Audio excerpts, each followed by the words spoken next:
Well,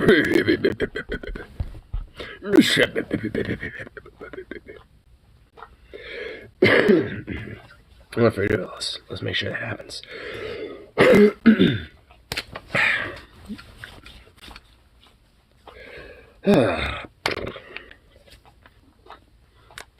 Well, now I'm back home from work and all that fun shit. It's kind of nippy. I think I need a jacket. I find a jacket is memorable for this fine evening.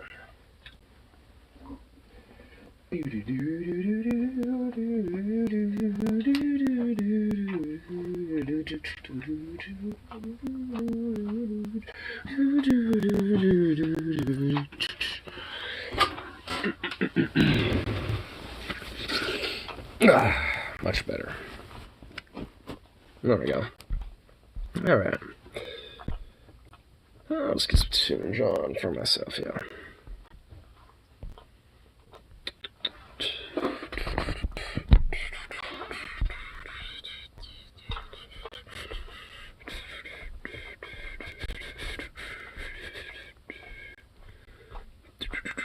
There we go.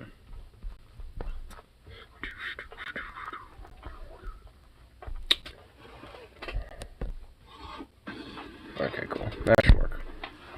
Let's get this thing charged up.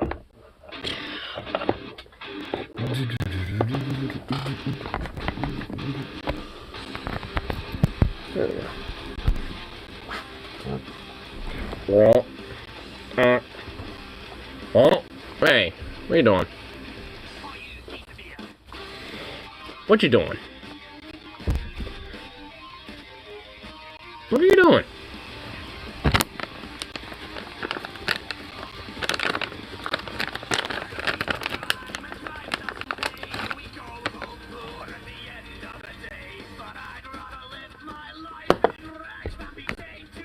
Right. Come on. Come on.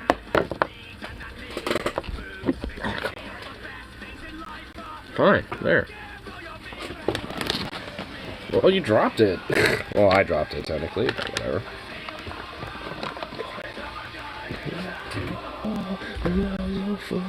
We are here to drag your bell. Here to drag your bell. In your rock to the point of a gun. You're so full, because we are here to drag your bell. Hey, my dude, my guy. Have you acquired your thing? Yes, you did. Okay, now you're just being a butt. Alright, come here.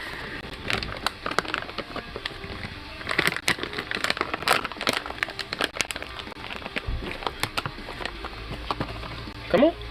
Come here.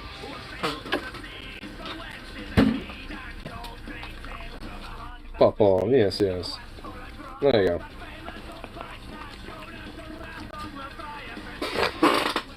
You're a goofball, dude. You're a goofball, dude. I'm like, what the fuck? Now you're just dropping shit? Stop it.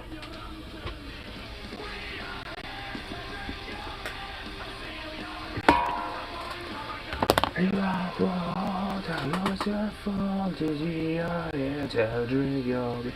We are here to drink your beer. Is here your room, the point of a gun. Round up, the lost rubble. We are here to drink your beer.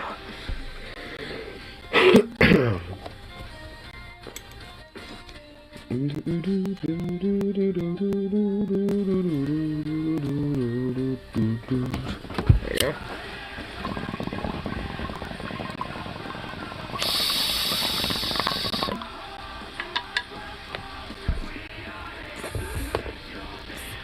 Here, mix them up real quick, yeah.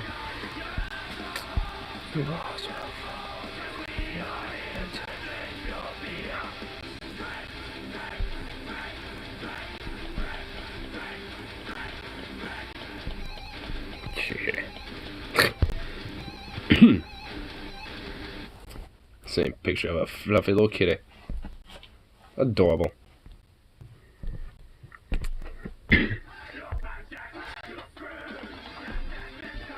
Love how there's at least always a good friend or two to hook up with adorableness with a kitty pig. Always lightens the mood.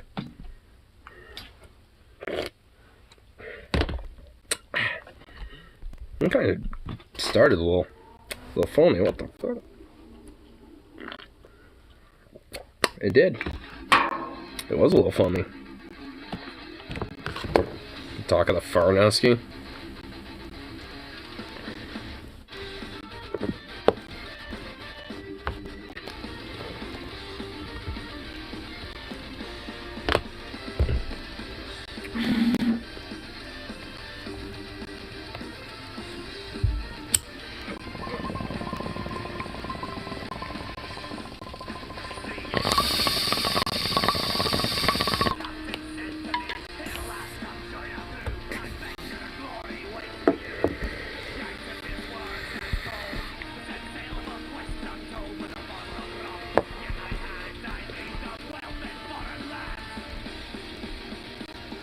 Let's see if there's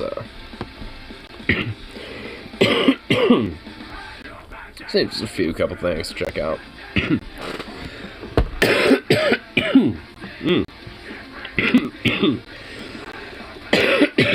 Jesus, is fucking weed, bro. This shit fucking kicks you right in the throat, dude.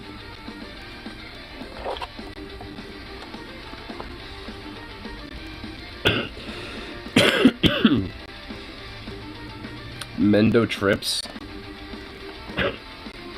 Fucking knock my throat out. God dang.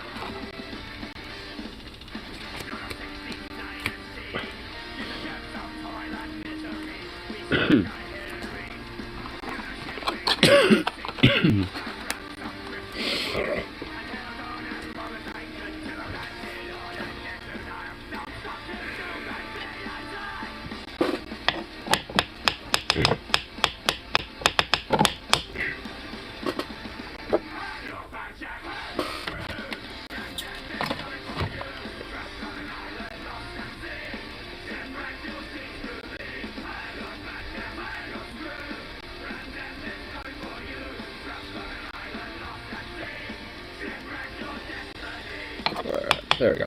That should probably help a little bit. See, Putin's trying to annex parts of Ukraine. Honestly, at this rate, I literally could not give a fuck about Ukraine at this point.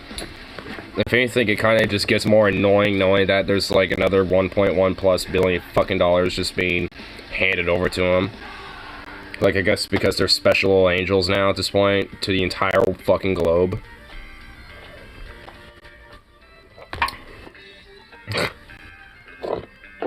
It's just like a little fucking ridiculous.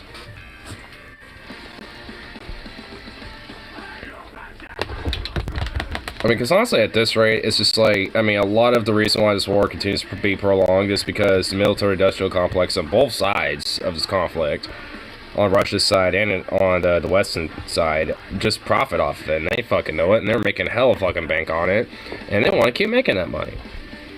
So they're pretty much making sure and ensuring that the lack of pressure for peace and shit is, you know, strong. Like, they want to make sure that there's no legit pressure of pushing for fucking peace. So, you know, as long as there's more money to be made of bloodshed of fucking, you know, Russians, unless they want to get fucking executed or put in prison for who knows how many fucking years, you know, being sentenced to their fucking deaths, and Ukrainians being sent to theirs. Because of a fucking, you know, bloody war because of a fascist dictator. So, which basically solidifies a lot of Ukraine's government being corrupted and heavily embedded with a lot of corrupt corporate power now at this point. So it's like, at this point, I exceptionally have no love for the Ukrainian government. The Ukrainian people I do, because, I mean, I feel for them. They're all being taken advantage by pretty much all sides of the front at this point. And the cost is they getting fucking invaded. And have to basically be pawns in a fucking war that none of them ever chose. No one chose it. Besides war profiteers and a few people that, you know, wanted to make sure that they made some money. And garnered more power for themselves in the meantime. So, just like, fuck that war. Like, it's, like, unless there's, like, you know, actual, like, you know, some sort of resolution to the conflict at this point, like, I'm really just not genuinely interested. Because, I mean, it's just, like, outside of, like, the same shit, different day shit, like, what else do I have to say? You know? Because, I mean, it's like none of that $1.1 billion is going to be used to invest here in America, or like, fuck, even invest in somewhere, you know, in another country that could probably use it. It's like, you know, hell, I wouldn't care if that 1.1 billion went to, like, you know, like 5 different African countries that desperately needed, you know, some, like, financial aid or something. Like, I would not be like, I'd be like, well, I kind of wish it was for us, but I'm okay with that, sure, whatever. But, you know, it's like, if it was, like, even used in a fundamentally different way, I would not give anywhere near of a shit. But, you know, of course. So, you know, instead of, like, basically having our troops in, being the justification for it, now it's just somebody else's war. And we don't have to directly send our own troops.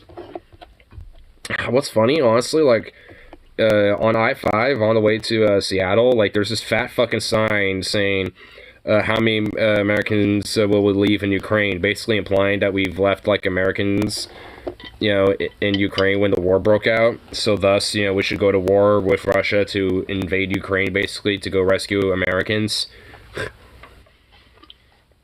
It's just like pro-military propaganda bullshit. It has, like, Uncle Sam doing his stupid thing, whatever the fuck. It's like some yokel that set it up on their fucking property that happens to be next to the highway. Which I don't get that. Like, you have these chuckle fuck goddamn, like, hardcore conservative dorks that have, like, this land and shit, and they just want to use, like, a specific chunk of it, not for anything important, but to have a dumb fuck political sign. I mean, and a lot of them at that. Like, holy shit, like, you know, going through some of the, you know, in between, Seattle and Portland, like, there is a lot of Trump country, honestly. Well, maybe not, like, Trump country specifically, but there are a lot of Trump types. Like, a whole bunch of America First shit, America First posters, you know, some more, like, not overt Trump, but, you know, you can tell, you know, like, a part of that, you know, circle. A lot of shit like that. Which, frankly, honestly, it's the same thing for Oregon, too. Like, if you go outside of, like, Portland, Salem, Eugene, Bend, like, if you go outside of those places, oh, it's gonna be conservative country and hardcore. And the farther away from those places, the more blunt it gets. And I kind of left certain places like Medford out.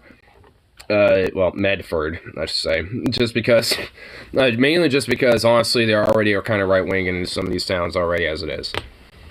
Unfortunately. Because Medford is actually a fairly decent big place, but pretty much like it itself and a lot of places surrounding it, it's already like really conservative, especially, you know, comparison to like at least the big three, Salem, Eugene, and Portland.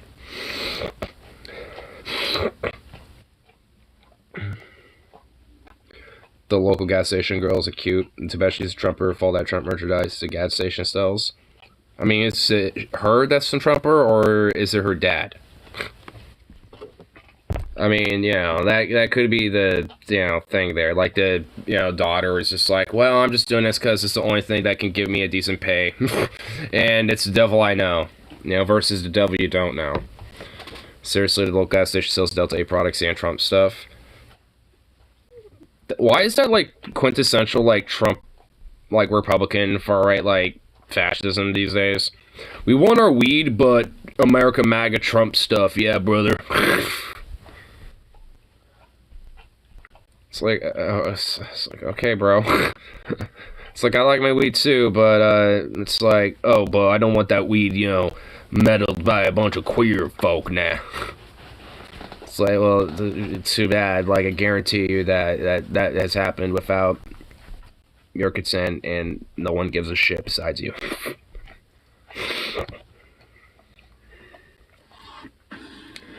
Oh, I gotta love it. Gas station's also restaurants up there? No. I mean, there's like gas stations that might have like a little deli section, you know, similar to like a 7-Eleven deli or something. but it's not like a fucking like restaurant or something.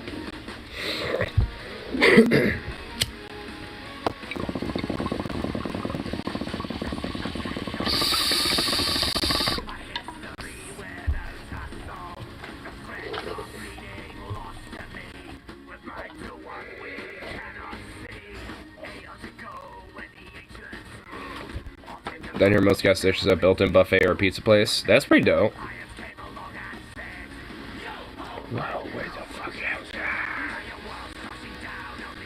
I mean, honestly, like, I'm sure, like, if I went outside of Portland, like, you know, like one of those little, like, stopover little, like, baby towns that have, like, you know, a few communities, and, like, if you go, like, way off to the other side of the highway, there's, like, a little, like, town, but there's just basically, like, in between that, there's just, like, residencies, little, like, stopover strip mall shit, you know, like McDonald's, a little gas station, and etc., and then the highway. I mean, it just, like, I'm sure if I went to one of those little tiny towns, there's gonna be a lot of, like, shit like that. I think, actually, there might be, like, one or two in, Pendleton, and, I think in, I mean, it's not really, Oregon, it's Washington, but, like, the Three Cities area.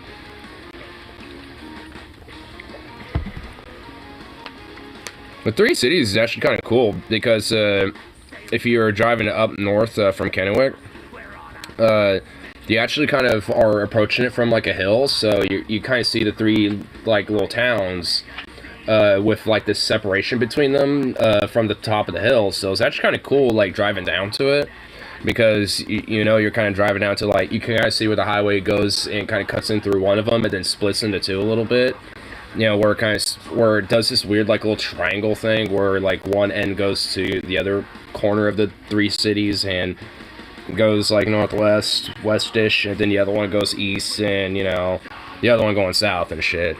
It's kind of cool. But it's honestly strangely, like, I'd be curious how the politics work, because this is, like, every city's still, like, separate, and if that's the case, do they, you know, I'm assuming they obviously have their own, like, city councils and shit, but if not, how would that work? Like, you know, one city council for, like, all three, and, you know, like, that'd be complicated. I feel like it's just, like, you know, each little town is, like, its own thing. It's in eastern Washington, so it's, like, kind of at the meeting point of some of the major highways out there. I forgot the name of that highway specifically.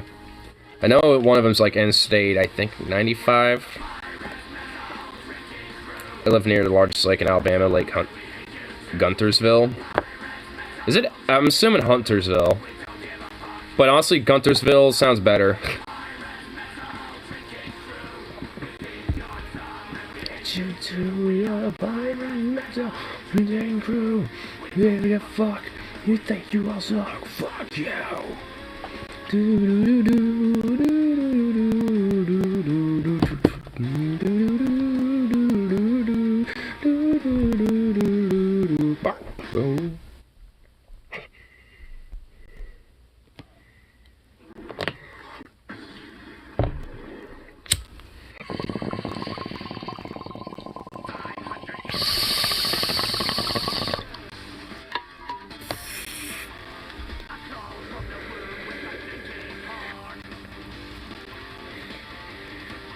It's made by a dam and it flooded a lot of Native American burial grounds. Bones wash up all the time. Dude. That's kind of fucking dark. Bruh. Dude, that's kind of fucking dark, man. Like, I'm assuming you've, like, you know, probably have, like, just been chilling near this lake and just seen bones wash up. I mean, I can only imagine being like, oh shit, that's probably to, like, some Native American from, like, 500 years ago or some shit now, because, you know, white people. now it's on this little, like, artificial lake. Fuck. I fished up a bone once fishing. Oh my god. Dude, this sounds like straight up, like, some, like, shit, you know, I'd hear it from, like, a pirate. Or some shit.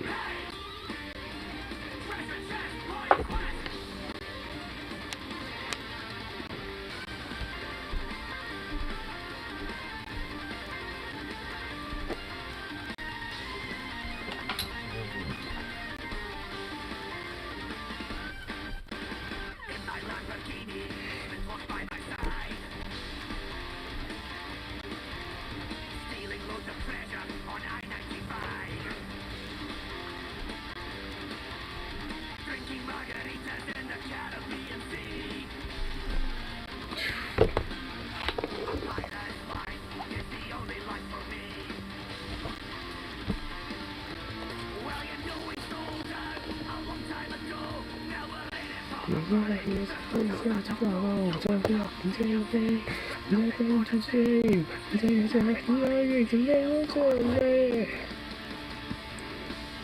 here to have fun, get drunk, we make loads of money. It's matters to me. We're only here to get drunk, drink fun. It's my place to want it. We're only here to have fun, get drunk, make loads of money. It's matters to me. We're only here to get lit, talk shit, and make lots of let's get. They built a bridge recently from one side of the lake to the other and disturbed like 3 burial mounds under the water. Dude, are you fucking kidding me? Why people give 0 fucks about native sites? Well, I mean, I imagine like the workers of this place probably don't realize that shit, unless they're locals too, and they probably know about that. But obviously don't care. I mean, bruh, like that... I feel like if that was going on in Oregon, there would legit be like some sort of public outrage. I don't think it'd be enough to maybe like stop it, but I think that if some shit like that happened here, there would at least be some outrage about that. I mean, you know, so I mean, just because what the fuck, bruh.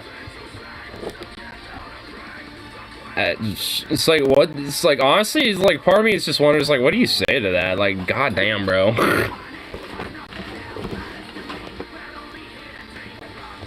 And people say colonialism is still, like the impact of colonialism is not impacted or felt today and shit, you know, like it's just weird right-wingers and shit.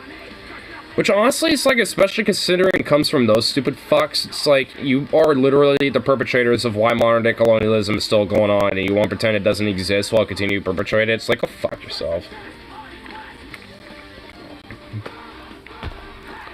There's mild outrage from the local native tribes, but there are few and far in between these days, and most have left during the Trail of Tears. Yeah. Because most of them have basically died off, and their voice basically, especially to the local white government there, don't mean shit. Which is the fucked up thing about it. Like, even if they did try to have their voice, you know, said, don't mean nothing to them.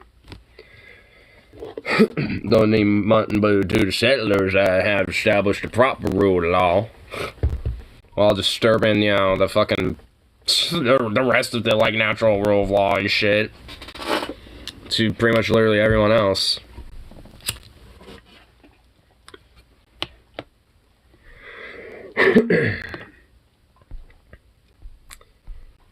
Honestly, kind of reminds me, I saw this, there's this guy that's, who's a local, and he comes in often, and I'm pretty sure he's a native Chinook.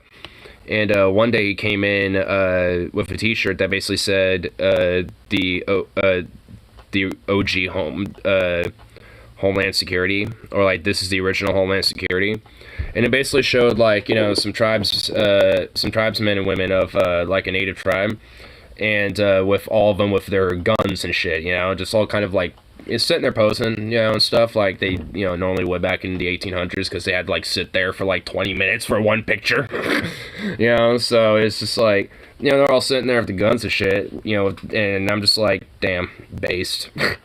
Like, because honestly it is, like, I look at a shirt like that, and I'm like, where can I get a shirt like that? Like, that's fucking awesome, that's a dope shirt.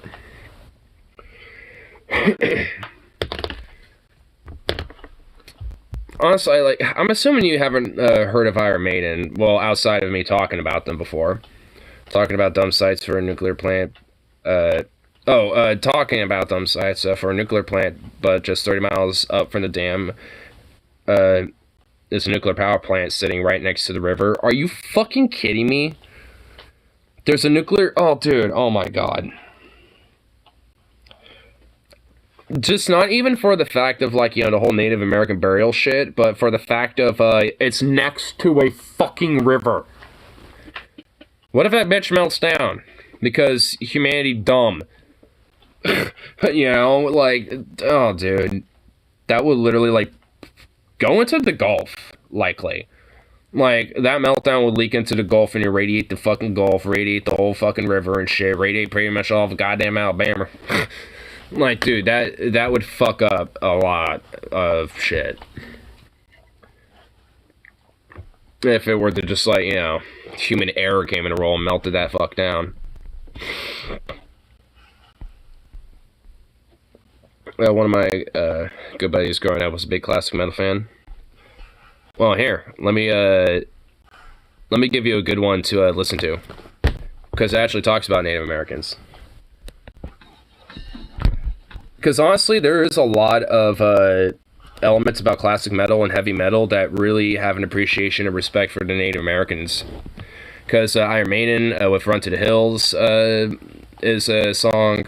There's Indians by Anthrax. There's a few other songs. I can't really think right off the top of my head, but there's like a various different songs that different metal bands, you know, off and on. There's also Native Blood by Testament. So that's another good one. I'm pretty sure it's by Testament.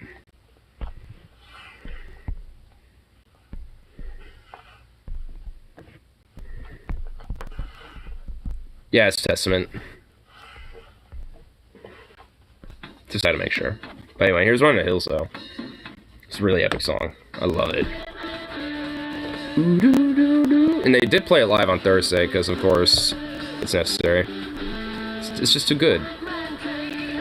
Across the sea, he's brought us pain and misery. He killed our tribes, he killed our creed. He built our land for his own greed. We fought him hard, we fought him well. Out on the plains, we gave them hell.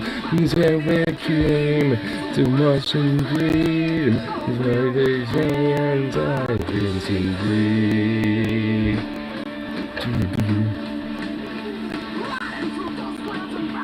It's so good live after all these decades. Dude, I know.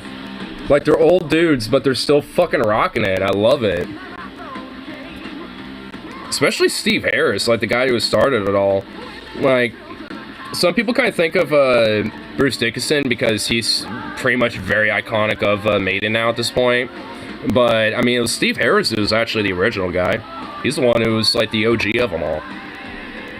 And also, he has just that really excellent style of bass playing where it's like galloping.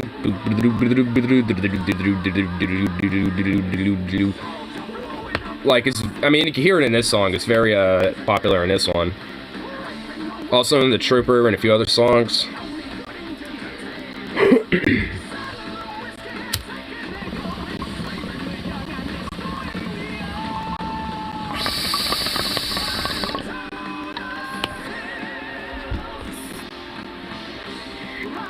For your lives, run to the hills, run for your lives.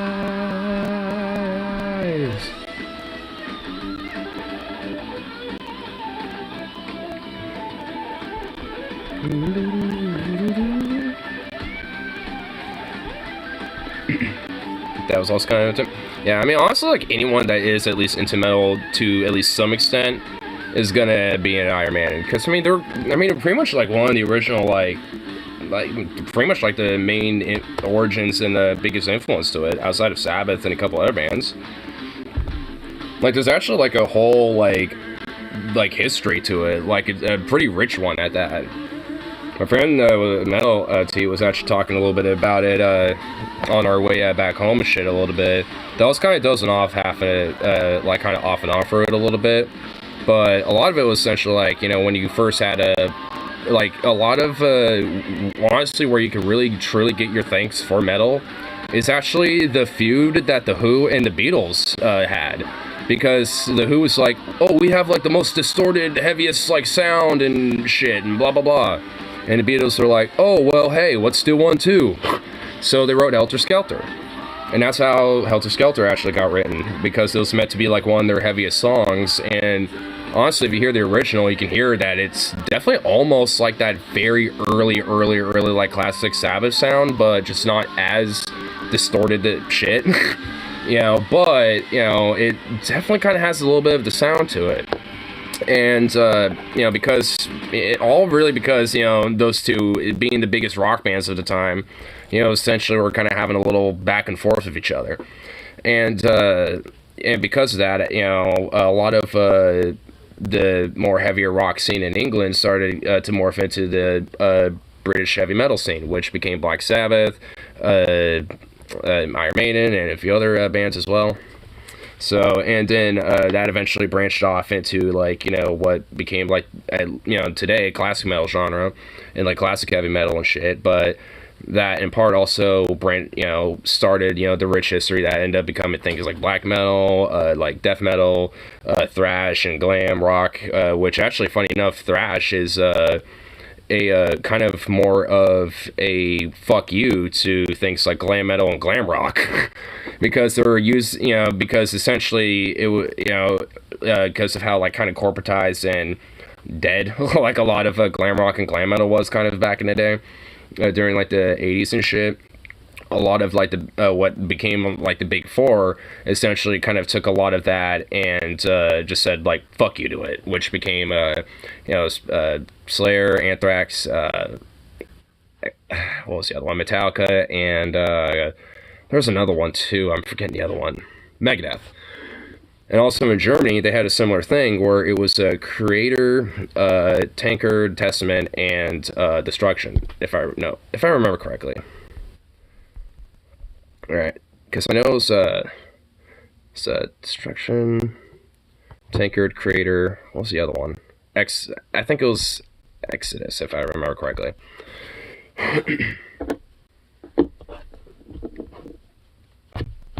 But honestly, there's legit a really fucking rich history to metal and shit. It's also really cool, just in itself. Grunge and post-grunge to my musical awakening. Well, a lot of that also, a lot of new metal kind of branched off and was influenced in part by grunge and post-grunge too, to an extent. And punk as well.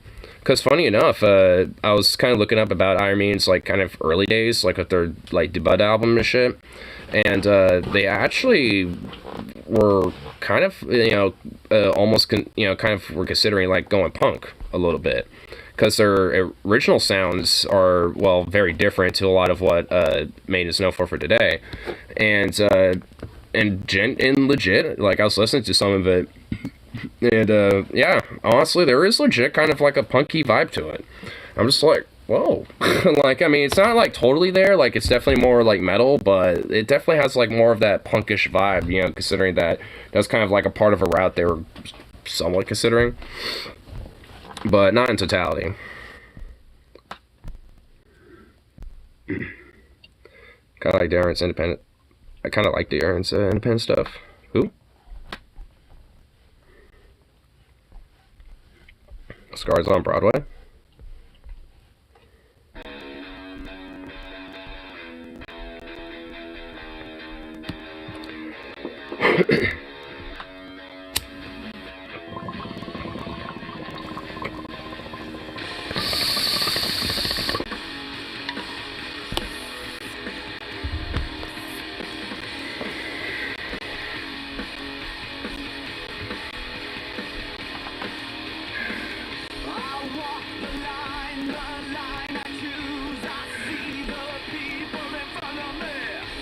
Kind of feels kind of alt metal almost.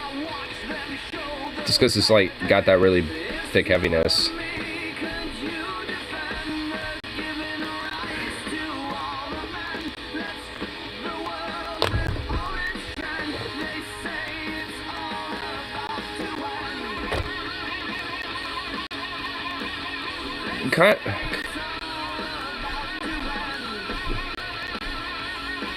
I mean, this is honestly Baldoon's sister. Oh yeah, this is, yeah. Oh, Darren Malakian? Oh. No, okay, that's why I was why does this sound familiar? I was about to be they kind of have a system sound, but I'm oh, wait a minute, because it's one of the dudes who did their own solo work. It's oh.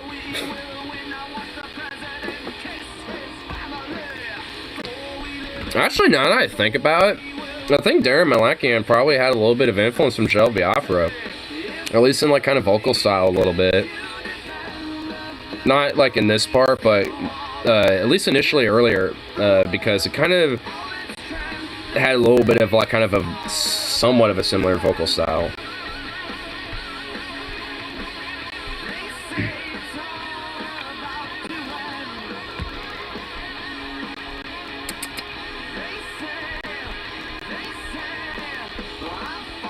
Oh.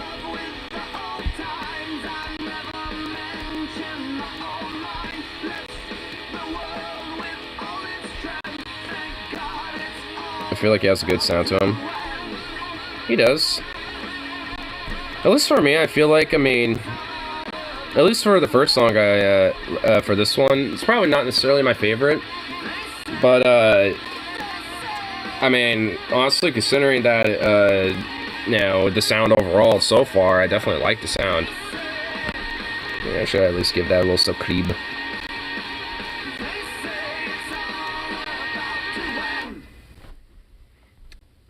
Oh, here.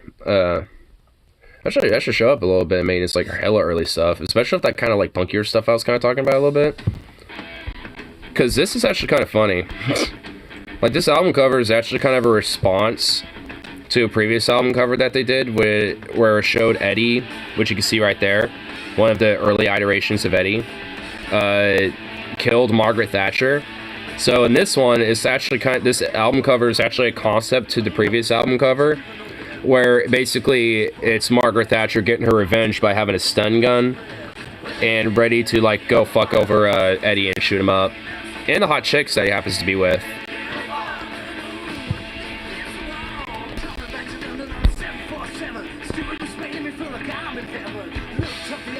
I forgot who the vocalist was at the time. It might be Paul Di'Anno. Had a lot of punk influence. Honestly, it did.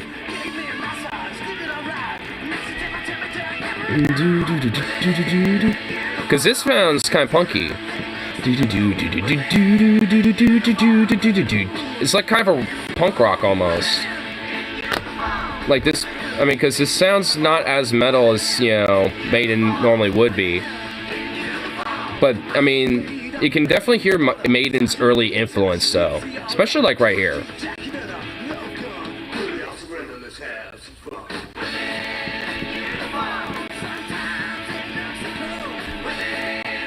I'm pretty sure also this is a cover song, too, if I remember correctly.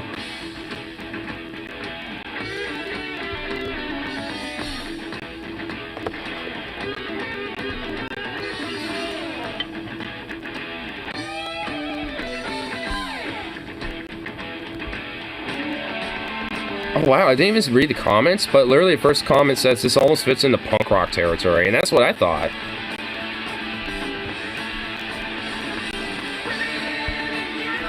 Because this really does have a more punk rock vibe to it.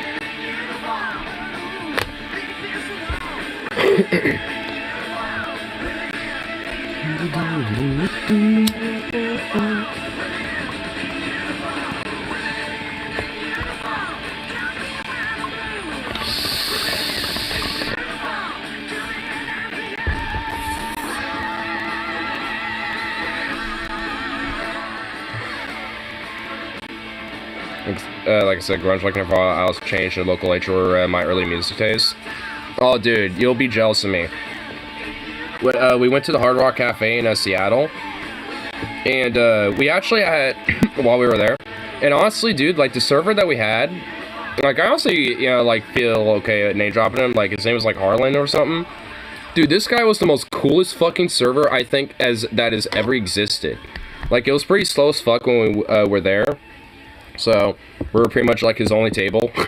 But, dude, this guy was so fucking cool. Like, he let us into, like, the little club suite upstairs. Because he noticed that we were all kind of checking out some of the guitars on the first floor. And it's like, hey, you know, after I get your drinks and stuff, if you want, while we're waiting for food, I can show you upstairs a little bit if you want. And we're just like, dude, fuck yeah. So, we decided to go do that. And, like, as you walk up the stairs... And you kind of look behind you as you walk up the stairs. There's the original drum kit of Nirvana that is Chad, I think his name was. I forget his full name here. I'm going to look it up real quick. But the original drum set that, what's his name? I'm looking it up right now. That's not what I was looking up, Google. Yes, that's what I'm looking up. Okay. It was Chad Channing. So, like, I had the original and signed too. Chad Channing drum set that was used during the for the like kind of first two EPs that Nirvana did, and I was just like, whoa, it was pretty fucking legit. And also, it had Jimi Hendrix's original satchel and his green hat that he had on top of his jacket, one of his shirts that he had displayed up. Also, Kurt Cobain's one of his original six-string guitars were up there too, and also the bassist of Nirvana, what was his name? Chris Novoselic, or Chris Novoselic, like he also had his bass there too, and I was just like, oh. I mean, it makes sense that the Hard Rock Cafe in Seattle has a lot of Nirvana stuff, considering Nirvana's home plate was Seattle.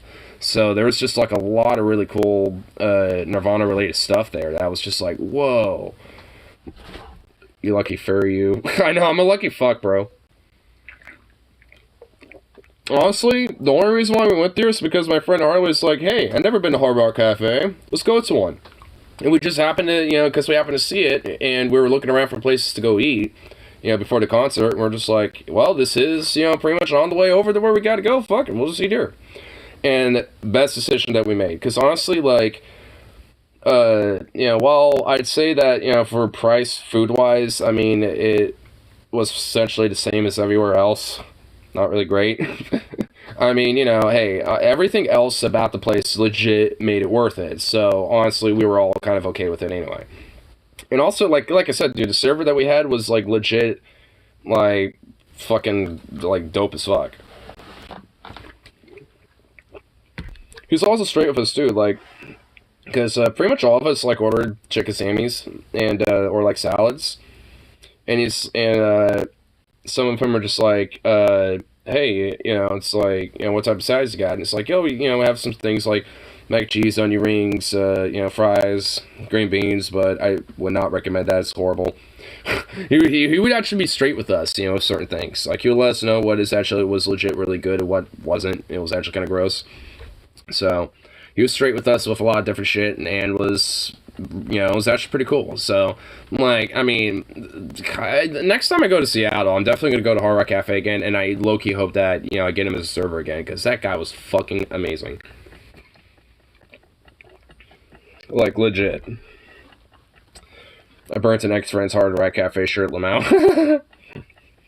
Yeah, funny enough, I've only been to Hard Rock Cafe one other time, and I was, like, in Orlando, Florida, when I was, like, fucking, like, 8. I remember it being pretty good then, for the very little memories I have of that. And it was amazing and delicious as fuck when I had it at Seattle, so... I mean, RI Cafe might have, like, a whole aesthetic and kind of, like, its meme going on and shit, but it's... Especially if you're into that, it's really definitely worth it. I think there's one in Las Vegas, and from what I understand, that one's, like, exceptionally really fucking cool, because there's a lot of cool shit there. So I definitely want to check that out.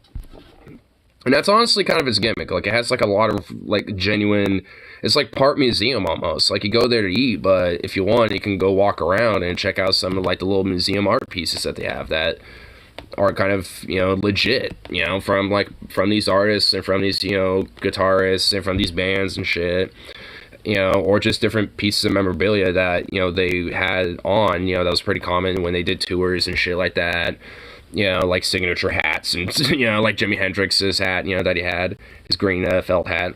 So, he had, there's just a lot of shit like that. That's just like fucking, that's just like, Been talking, moving to Florida, my home. I put my foot down, said, no, good. Yeah, seriously, bro, don't let him, just don't let him take you there.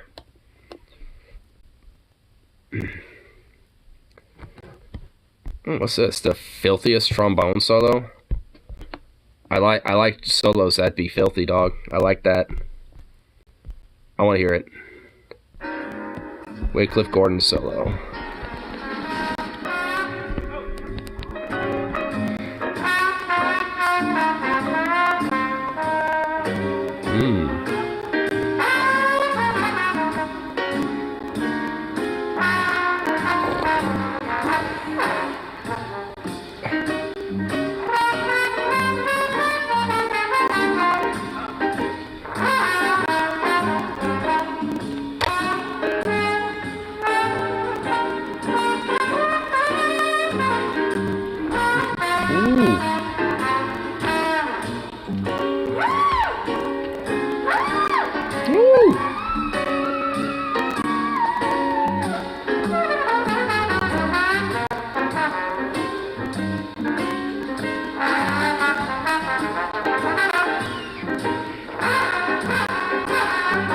Oh!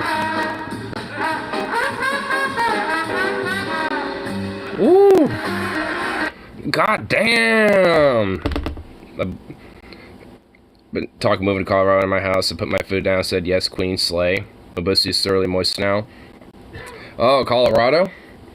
That's definitely fundamentally better than fucking goddamn Alabama. And plus, if you want, it can at least, you know, still...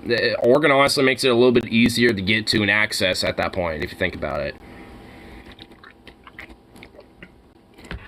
And honestly, at that rate, you could actually probably just, you know, to check it out first, in a sense, you know, visit, you know, at least. So, I don't know. Like, I definitely would say that that is just overall better.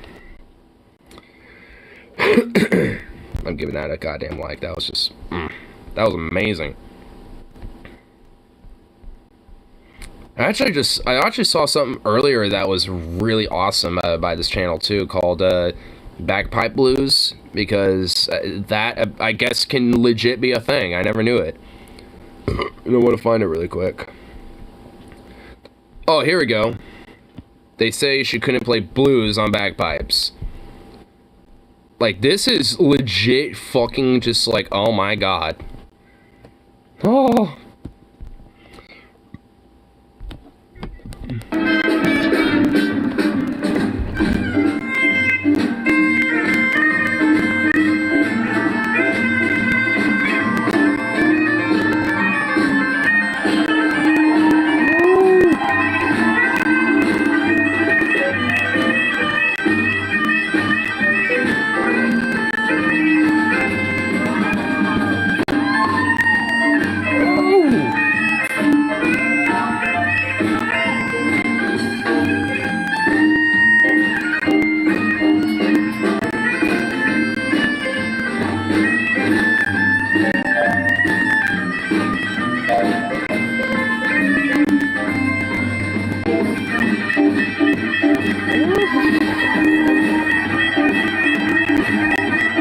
Who knew a fucking bagpipe could squeal, dude? Oh my god. This still just like, whoa, it's blowing me away even now.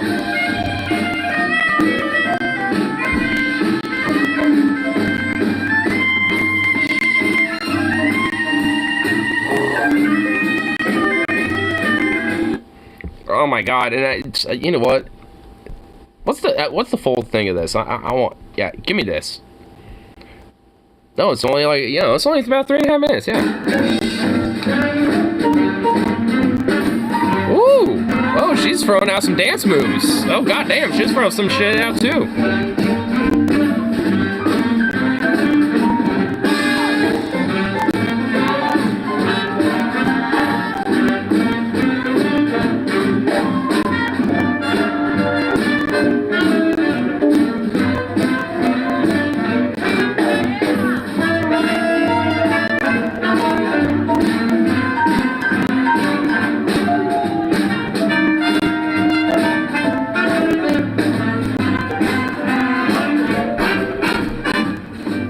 Not only can she, like, fucking, like, spit out, like, a good tune off the bagpipe, but she's kind of a dancer, too. It's like, shit. What the fuck? This cooker's winning me over.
DeSantis shudders. I mean, I'd say that, like, hey, you know, just the fact of just not being in Florida merits this. So, as long as they're not in Florida, I mean, you can always at least, you know, have a good little vibe. And just know that, hey, I'm keeping myself out of there. Because, frankly, it's just like, I mean... Also, wasn't DeSantis, like, fucking recently, like, exposed for literally, like, dressing as a fucking Klansman? Just solidifying that he's just a fucking Nazi piece of shit.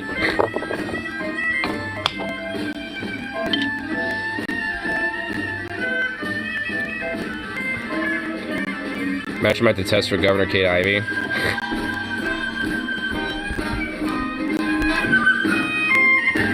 Ooh.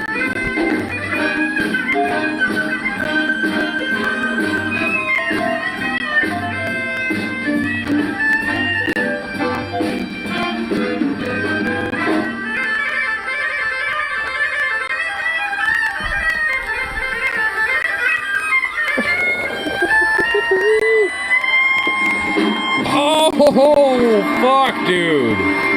Oh, bravo. Wow, dude, holy shit. God damn. Oh, man, that was good.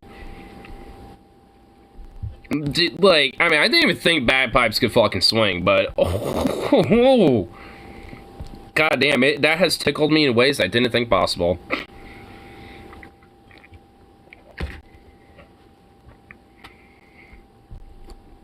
That's what happened during Hurricane Ian, so yeah, nah. There are sharks on the highways of Florida. Yeah, bro. Sharknado truly is a thing. Oh my god, imagine you're in a car and that's what you... that is what you see. Oh my god, bro. Fucking Florida, people. Florida man. Florida man. Swim around with good shark man.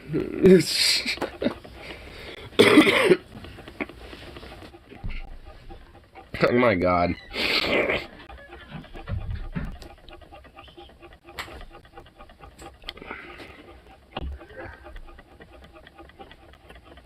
Well, let's move there. Let's not. Yeah, like, why, okay, why is your house, like, why are the people in your home thinking, let's move to Florida when a fucking hurricane just went through there?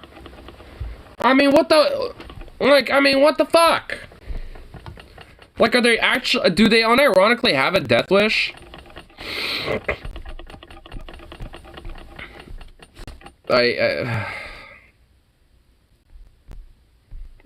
the fuck?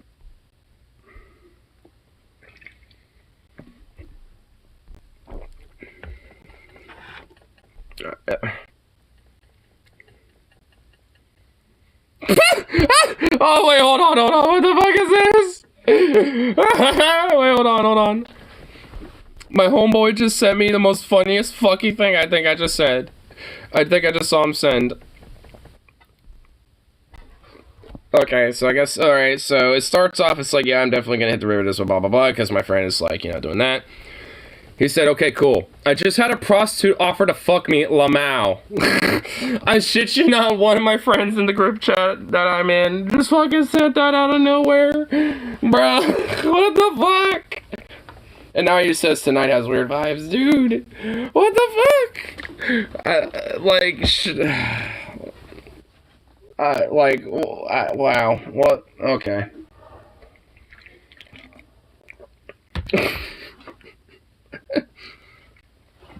Skull bottle Jack and 6-pack of IPA. Fuck yeah.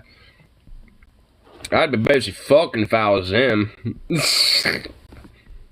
Well, I told her I don't judge, but I don't do money for sex. It should be legal, honestly. Aww. He has respect, but principles. I mean, honestly, it's just like, I mean, you know, I personally just say fuck it. No pun, well, I guess pun intended. But, you know, I mean, hey, that's just me. Like, I mean, I'd have to, you know, be like, hey, well, let's go to a bar and hang out and, you know, chat it up, you know, and shit. at least, you know, like, I'll pay for everything and shit, and let's just kind of at least, you know, have a vibe, see if things click, and hell yeah, let's do it. You know, that'll just basically be me. And luckily for me, there's a bar around the corner from my house. So just be like, hey, you know, after this, we can just walk 10 minutes, you know, this way. So, easy peasy. Or we can just go to literally, like, anywhere around. Anytime oh, wait, never mind. If I got paid, fuck that. Well, I suppose also it depends how much money it is, too. Like, I mean, if it's just like 100 or something like that, I'd be like, okay. You know, but if it was just like, you know, a little more than that or something like that, and I'm not too sure about you, then it's like, I don't know. I mean, again, it should be legal, so there could just be a actual, like, process, and you know what's going on, and there's, like, actual contract, and a safe, sanitized establishment, and the whole shebang. That I'd prefer that instead of just having to, like, basically take the gamble of the dice. Just like, here, let me just roll dice and hope I get a nat 20. Proceeds to roll like a nat 5. It's like, fuck. God damn it. It's like, you have a good time, but you end up getting the chlamyds. Fuck. Damn it, at least it didn't roll a nat 1. Nat 1s, you just get 8s.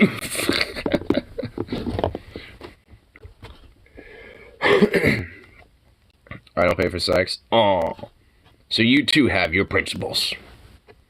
See, I don't really care. Like, I mean, I'm willing to. It's just like, I don't know. It'd have to be, you know, like, yeah, like, is there at least, you know, like a click? You know, it's like, do I at least at the very, you know, I mean, I guess if it's going to be in the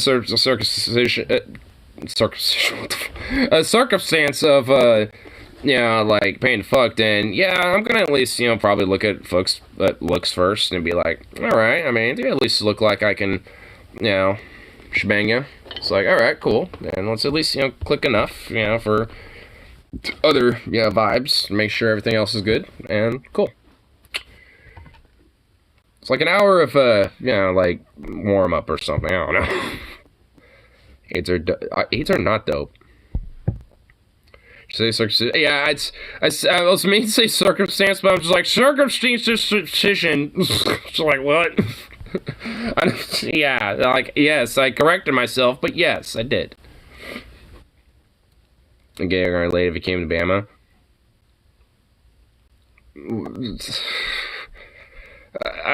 Well, I wouldn't be cousin fucking for me, but I don't need, you know, a chick that's been cousin fucked.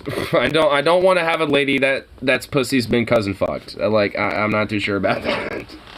Alabama is very predominant with a lot of that, and I'm not too sure. Feels a little fishy.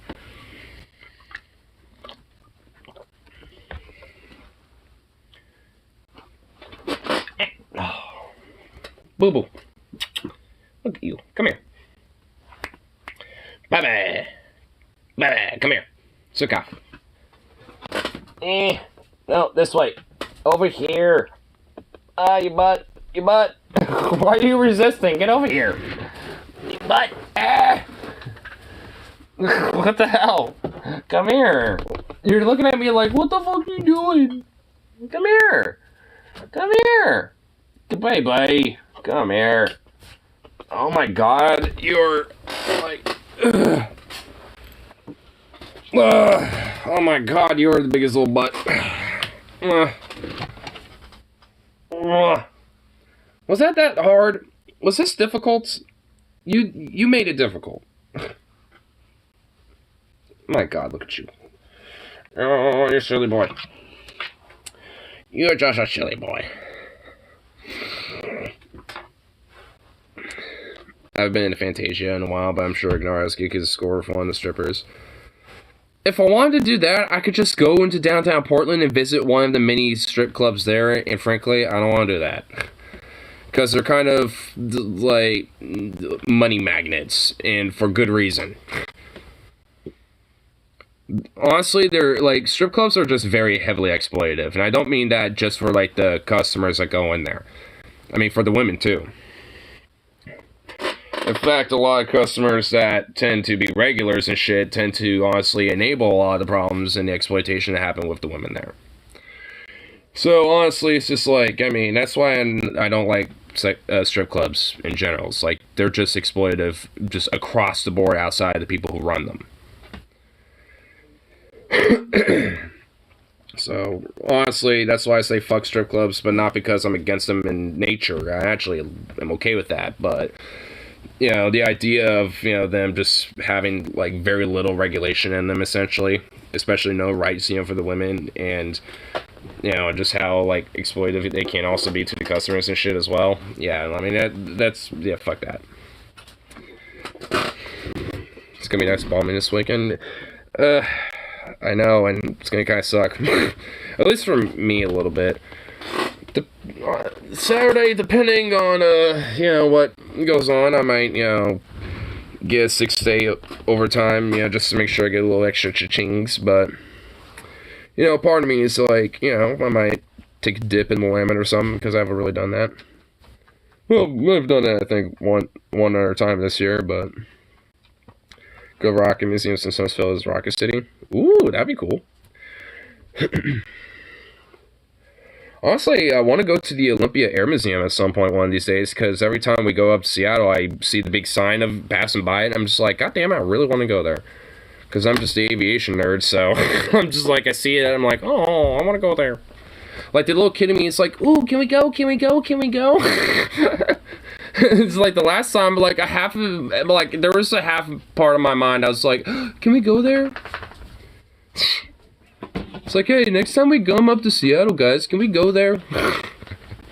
I think you know, it would be actually pretty cool. I don't know. It would be for me.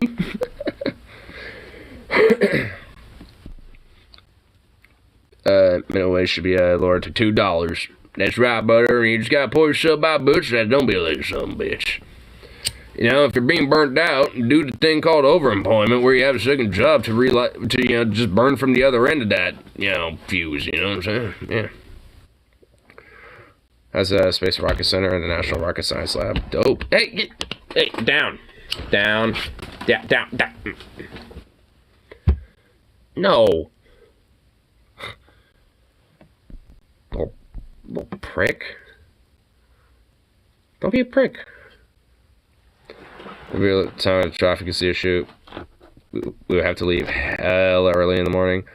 That's why I'm being like, oh, you know, that's why I'm just like the little kid in me, you know, would do that. You know, like the 6-year-old me would be like, oh, I don't, you know, yeah, it'd be that. But, you know, hey, maybe like one of these times if we all decide, you know, we just want to have a weekend in Seattle, like, just like, you know, spend one day there and maybe like on the way back, you know, go there or some shit. You know, like, I think that actually probably be dope. Keep forgetting you're like 3 hours behind my state.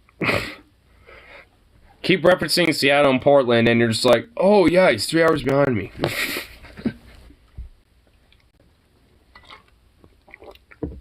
But if I'm Braun Center, I know I misspelled his name. Yeah, it's Verna, not Van Bruin or Bron or whatever. It's Vaughn. You know, like Van is Dutch. Vaughn, V-O-N, is German. Van is Dutch.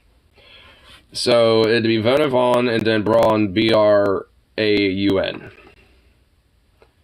Braun, you know, would probably also be Dutch. You basically spelt his name if he was Dutch. Werner van Bruin. The Dutch equivalent of Werner van Bruin.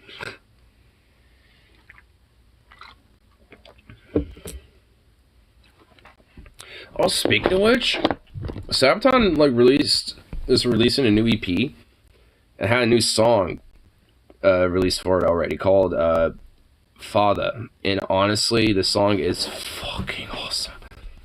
They released the EP already. It's called Weapons of the Modern Age. But this song is just like, whoa, bro. It's low-key, like, dark as fuck and really epic. Yeah, actually, well, let me throw that out a little bit. Apparently, Brandon's finally cracking down on bullshit fees. Yeah, Venom was telling me about that earlier today. Yeah, I should do this too, because honestly, the music video for it's pretty crazy, but cool too. Well, not crazy, but it's called Father. Yeah.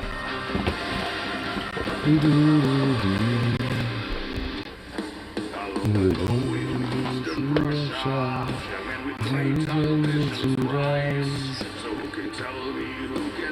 a new Sabaton song. They released it yesterday. It's a golden age for science. It's a factory with key. You care if I cook the steak tomorrow? Huh? You care if I cook the steak tomorrow? That's fine. I got food. All of us are great alliance, there's a contradiction. Through the world where ways of science, sooner or a saint. Put of toxic gas, chemical warfare, integration had been revealed. Purpose down to business nightmare, weakness on the battlefield. Hopefully that means no more convenience fees. This sucks more as a fee is never convenient. I know, right? It's more convenience fees for the corporate end of things and the administrators. Like, hey, we're making this fee for convenience for our sake, not for you. There's no convenience for you, but we want to make, fees, for our own convenience.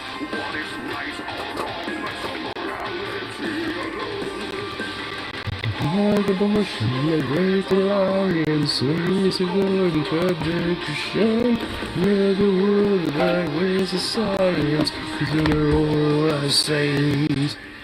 Put a gun to gas and chemical warfare.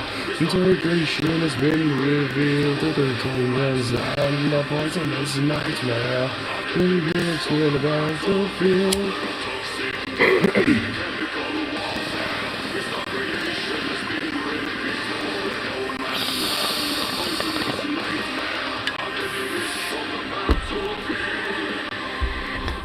Dark Brandon not still in a Brandon.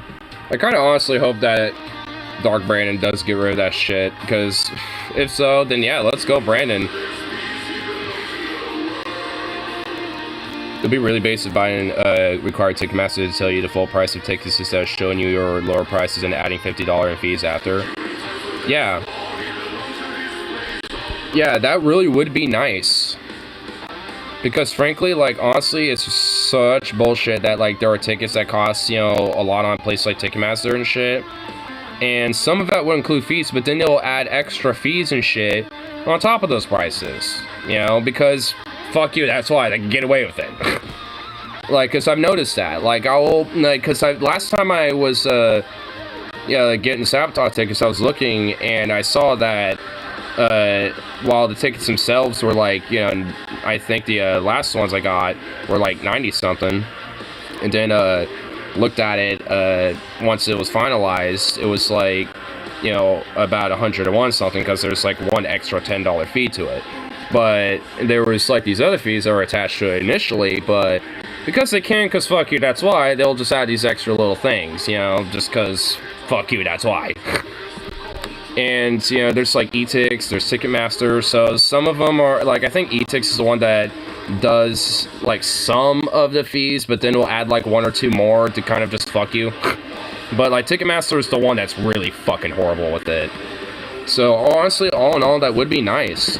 If anything, that'll probably just incentivize people to buy tickets directly from the venue, because that is cheaper to do anyway. Because the Monomarth is playing at the Roseland, and tickets are on, like, eTix or whatever the fuck are just retarded. So I'm just like, fuck that, I'm just gonna go to Roseland, like, on one of my days off on my spare time and just get a ticket there. Because while it's still gonna be probably expensive, and I also found out the reason why is because it's a dual headliner. It's Obituary and a Monomarth. And I'm like, oh, that explains why they're also kind of up there in price anyway, because it's Obituary and a Monomarth. I'm like, oh, Obituary too. Fuck, nice. I've actually been wanting to see Obituary at some point, so that would actually be really fucking cool. So that honestly sounds like it'd be a fucking amazing show. So I definitely want to go to that. So I'm definitely gonna try to do that when I get a chance, and I know it'd be cheaper just going to the Roseland, because there won't be those extra bullshit fees. Like, because you don't have to deal with the online shit, you just have to deal with the venue shit, and that's it. And they're just gonna give you just the full ticket price, and that's it. So it would be nice.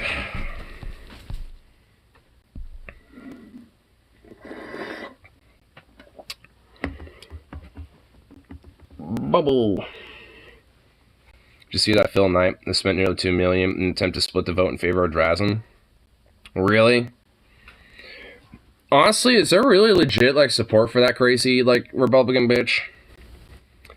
Because frankly, if there really is that, it really frankly does seriously concern me. Because that's just gonna stonewall a lot of fucking shit with Oregon, like, and reverse a lot of potential progress that Oregon's made in the last like 30 plus fucking years. And that's not good. Even if, like, you know, a lot of elements of the state do get more blue or stay blue, like, just having the sheer fact of a governor being Republican will stifle fucking everything. So that's just, as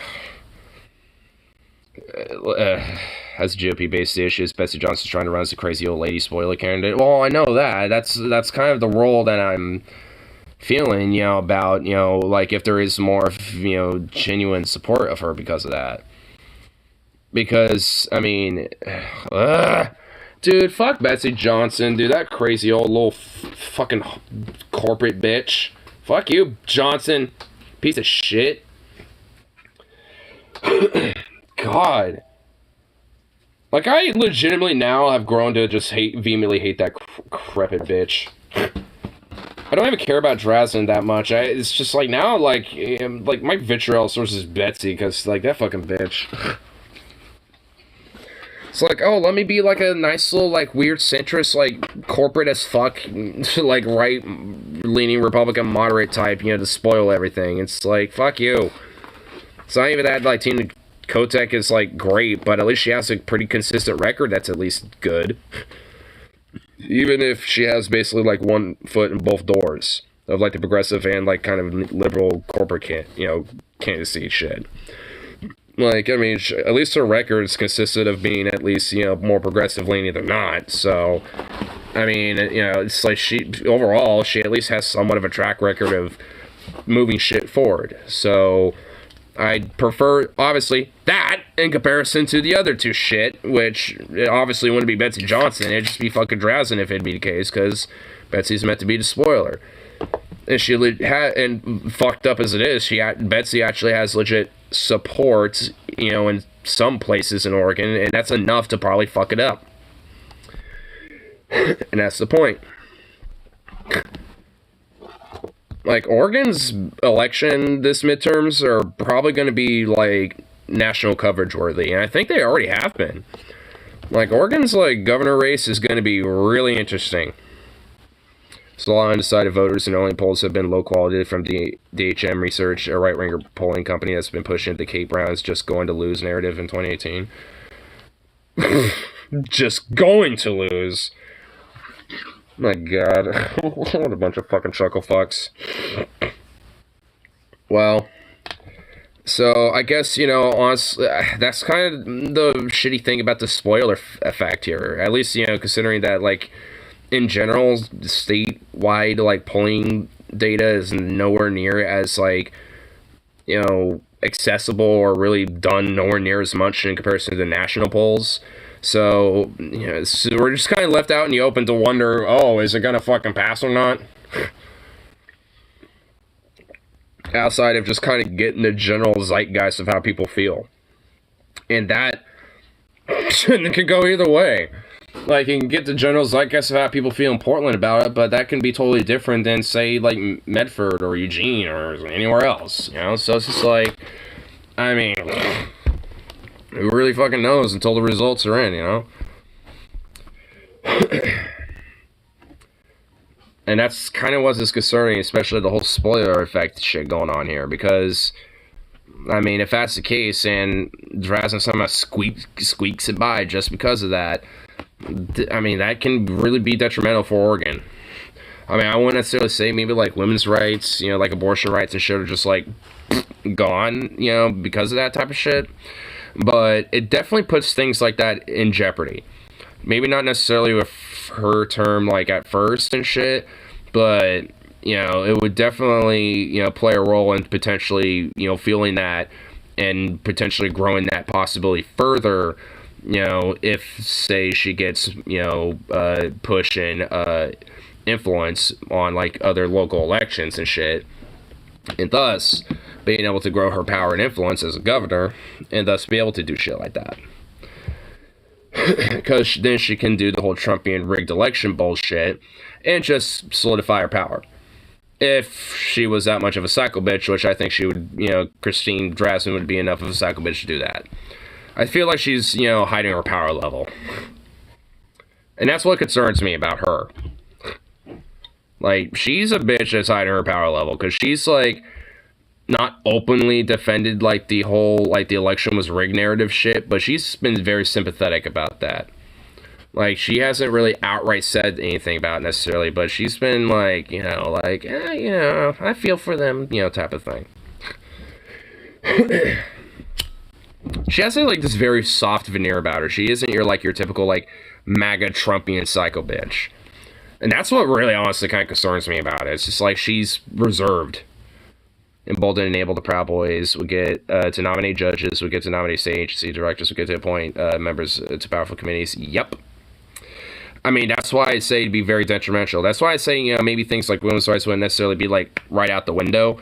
But the pathway to essentially get into things like that would be, beginning. It would start. And that would be the problem, And that's why I say she would undermine it and begin the process to basically reversing legitimate progress that the state has made. More power and less accountability for police. Yep, that's another thing, too. And also, like you're saying, undermining climate action and shit like that. Like, Oregon would basically, have a far-right, white supremacist emboldening resurgence. That would, essentially. And they would feel like they're empowered and would try to solidify and gain more power in the future elections, which would be 2024, by the way. Oh boy, imagine the national elections while that is going on. Fuck that. I don't want her as governor when 2024 rolls around. No. No thanks. Oh, God. Because especially with what you're saying, including, like, the nominating of the judges, with the agencies, accountability, just, like, revoking that. Be like, you do as thou wilt, for the cops and shit. And then, like the Proud Boys as well being emboldened and feeling like they could just kind of run the show and be their little vigilante white crackerjack fucking group of thugs and gangsters that they are. I mean, as far as I'm concerned, you know what? If they want to do that, then bring it the fuck on, because Portland would sure as shit, kick their fucking asses to concrete and kick them out again like we did last time, so. I think people around here are afraid of that shit. She wouldn't have authority over elections at that power Secretary of State in Oregon. Well, I mean, considering that these Trumpian far-right fascist types don't really care about, like, what authority they do or don't have, I really don't know how relevant that might be. She'll do some weird, like, huckabaloo bullshit to, make something like that, fucking done. Just knowing these fucks. Like, they pretty much will do literally anything to keep power once they get it. So, I mean, it's definitely gets me concerned once, they get close to it.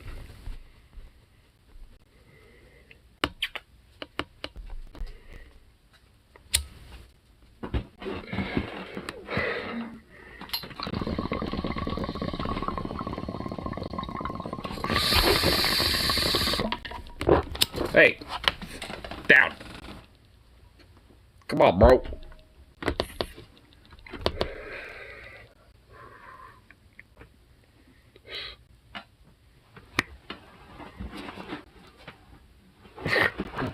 Oh. Oh.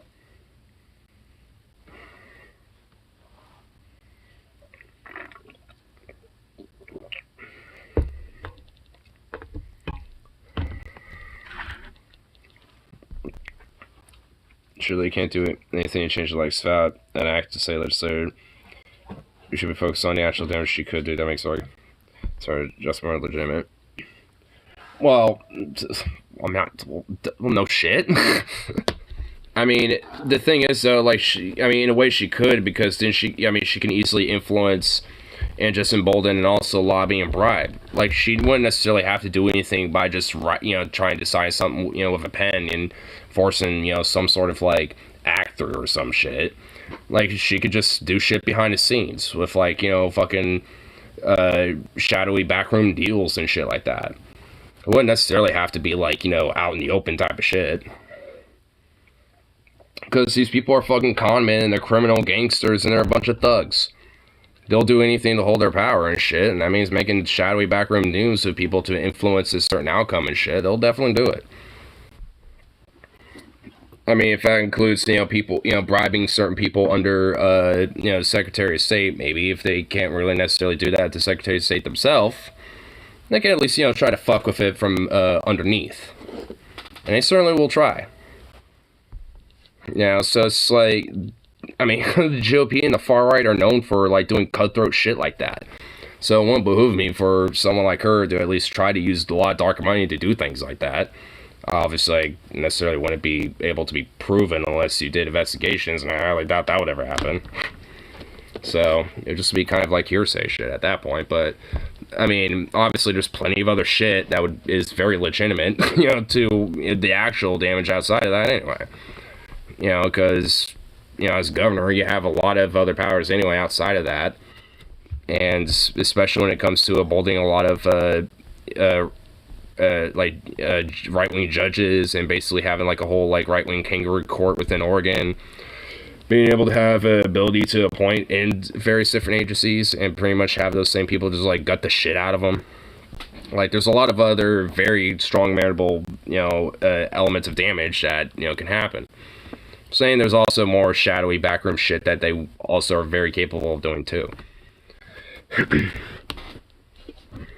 Cutthroat, well, I'll be one way to solve a problem.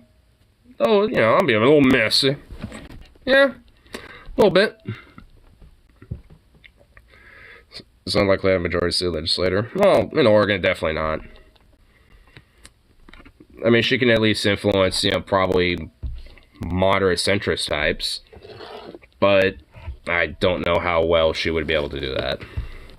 I guess, considering her more reserved veneer, she could probably, just because she's like, oh, I'm like, this very soft-hearted, soft-spoken, nice lady, like with the whole compassionate conservative shit.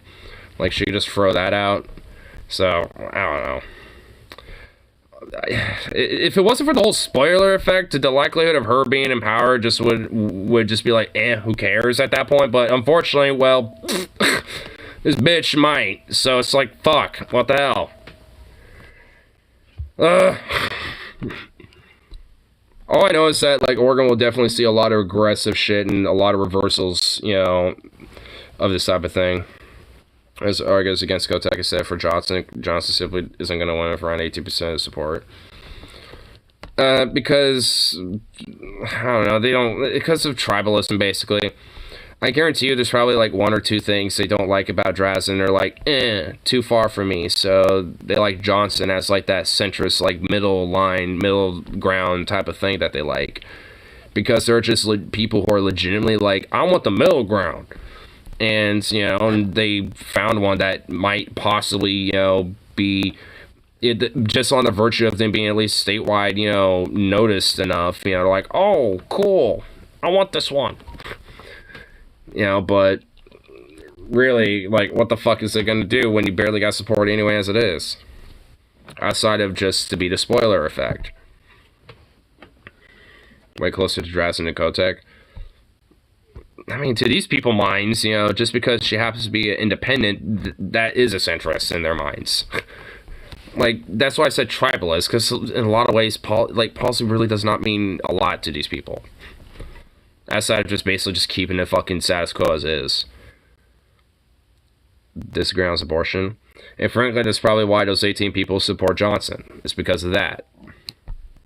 It's because, oh, I like Drazen, but, that abortion thing, it's like, I don't like that. I disagree with her vehemently with that. So I'll take the centrist approach and go Johnson. I mean, that's like how the brains work with it. Like, just because of that one thing, they'll take the, quote, centrist approach to Kotek and just go Johnson. Instead of just not voting because, oh, wow, we may have an option. Even though it ain't gonna work. Besides, fuck everything else up. Of course, they'll probably more likely just fall back on Drazen anyway, if hypothetically she were to win, which hope the fuck she wouldn't.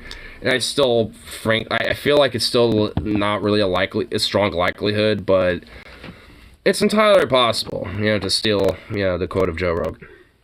It's entirely possible. And I hate that. I don't want that. I don't want it to be entirely possible. I want it to be implausible.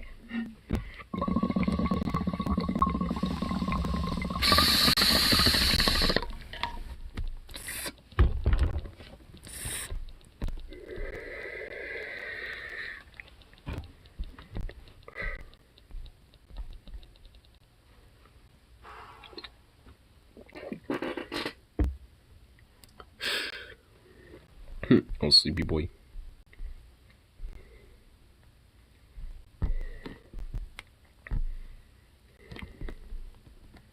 Oh, here.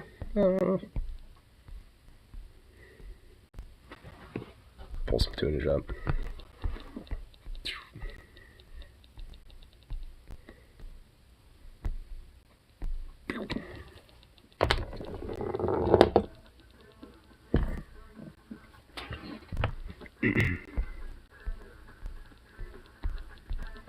Still trying to convince my brother to register to vote.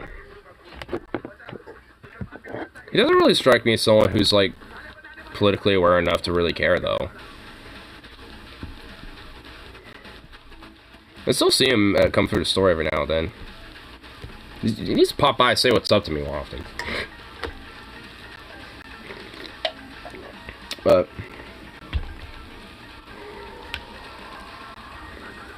yeah, it just kind of strikes me as a dude who just kind of, does his own thing and doesn't really, care too much, about the general state of affairs, as long as that his shit's tight.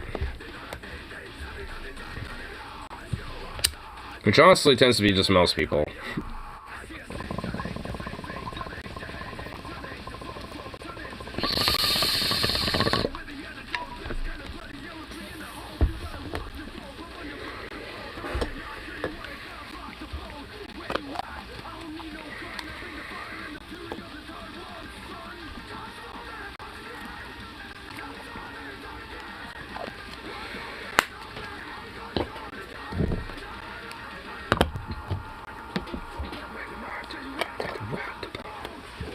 Black noodle. A black noodle. Oh my god, this poor cat. Dude, this poor sad cat, bruh. Bruh. This poor cat. This cat looks traumatized. Like, he's been through fucking, like, 4 tours of Vietnam. That poor cat, bro. That poor kitty.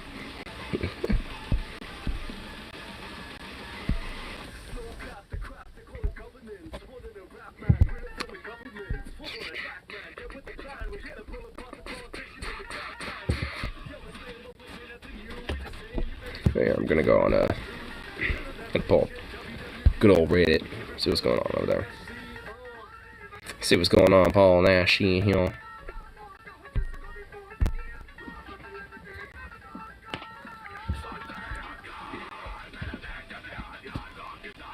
No, my shameful secret, I have virtually no fashion sense.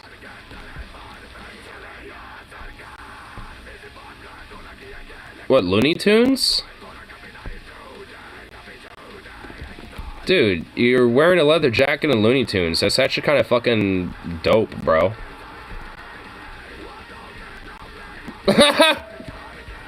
Oh my god, dude. Look at this. A Portland pigeon. A Portland pigeon, bro. Oh my god. Bro, what the fuck, dude? There's a puffy jacket, actually. Oh, well, It's a candidate for the calendar. Does it kind of have fall vibes, so maybe September? Oh my god.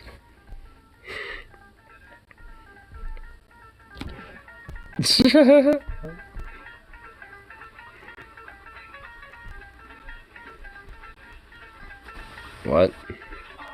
Whatever. I don't care. Wait, what's this? Mildly infuriating. This passport control agent found this note tucked into my passport. Huh? Thank you for an incredible evening. You were sound asleep and I didn't want to wake you. I tried to add my contact to your phone. For your face but the face the face lock or something, whatever the fuck. What? Okay. Didn't want to work. Didn't work. I have so I would very much like to stay in touch. By the way, Hom broke last night. What the fuck? What the hell?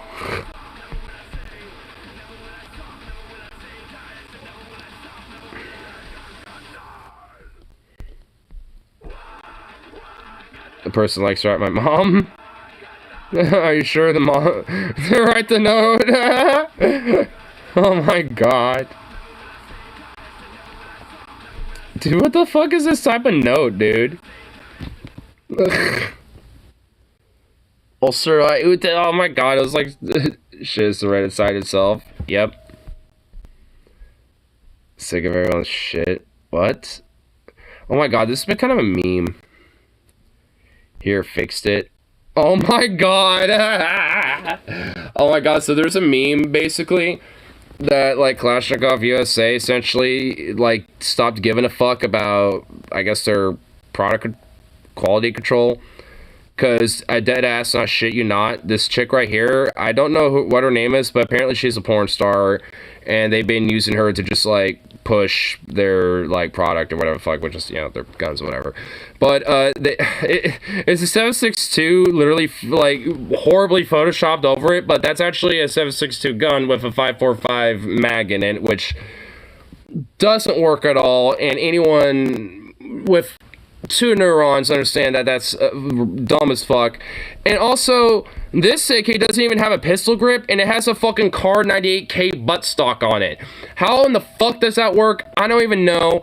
I don't even know why. What the fuck? Like, how in the fuck is she even holding that? Like, I don't even know. Like, it's, and they're just, and they're trolling. Like, these motherfuckers be trolling, bro. And it's like, here, fixed it, and that's literally this, like, dude, they be trolling, bro. I kind of love it, but fuck these people, though. Low-key, though. And also, by the way, they're in Florida. Kalashnikov USA is literally in Florida, so this also explains their behavior, because they're literally being Floridian as fuck about it. I kind of find it fucking funny. It's just like, Jesus Christ.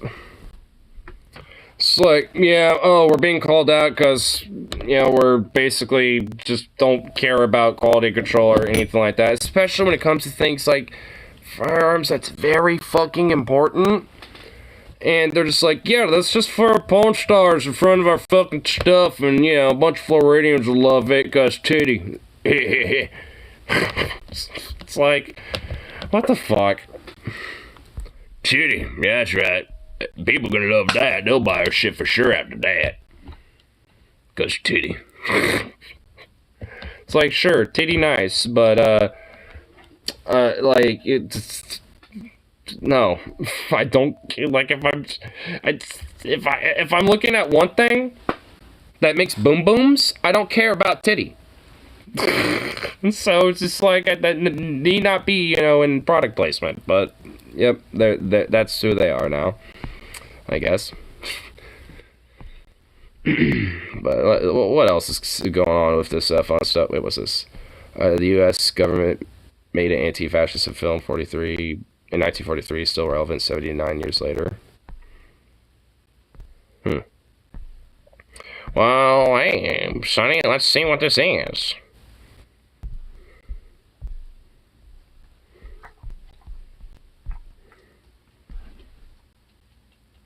That'd be one hell of a mass shooting, died because of titty. Oh my god, that would be. It's like they found the origin of this weapon and it came from basically literally a porn star peddling fucking gun company. Man, and watch them just double down with that too. It's like, see? We made news now because, you know, hey. It's just like, hey, you know, Titty says, told you. I told you there, brother. I see Negroes holding jobs that belong to me and you. Now I ask you, if we allow this thing to go on, what's going to become of us real Americans? I've heard this kind of talk before, but I never expected to hear it in America. This fellow seems to know what he's talking about. What are we real Americans going to do about it? You'll find it right here in the... I've just seen this before. The truth about Negroes and foreigners. The truth about the Catholic Church. You'll find Do you out believe in that kind of talk? and you'll find out who you All are. makes pretty good sense to me. And I tell you, friends, we'll never be able to call this country our own until it's a country without. Without what? Yeah, without what? Without Negroes. Without alien foreigners. Without Catholics. Without Freemasons. You know these things. What's wrong with the Masons? I'm a Mason. Hey, that fellow's talking about me.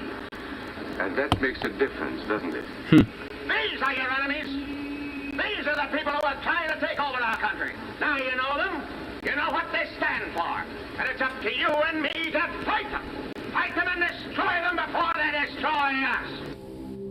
Don't be sucker was made by the U.S. War Department during World War II. Before he said Mason, you were ready to agree with him. Well, yes, but he was talking about... What about those other people? But in this country, we have... Hey, those Martians have as much of a right to the U.S. as anyone else. I know. What's the discrimination against those fucking Martians? What do they ever do? We are American people. What about you? You aren't American, are you? I was born in Hungary, but now I am an American citizen. And I have seen what this kind of talk can do. I saw it in Berlin. I was a professor at the university. I heard the same words we have heard today. But I was a fool then. I thought Nazis were crazy people, stupid fanatics. But unfortunately, it was not so. You see, they I mean, they were. knew that they were not strong enough to conquer a unified country. So they split Germany into small groups. They used prejudice as a practical weapon to cripple the nation. Yep. Of course, that was not easy to do. They had to work hard to do it. You see, we human beings are not born with prejudices. Always they are made for us. Made by someone who wants something. Remember that when you hear this kind of talk. Somebody is going to get something out of it. And it isn't going to be you.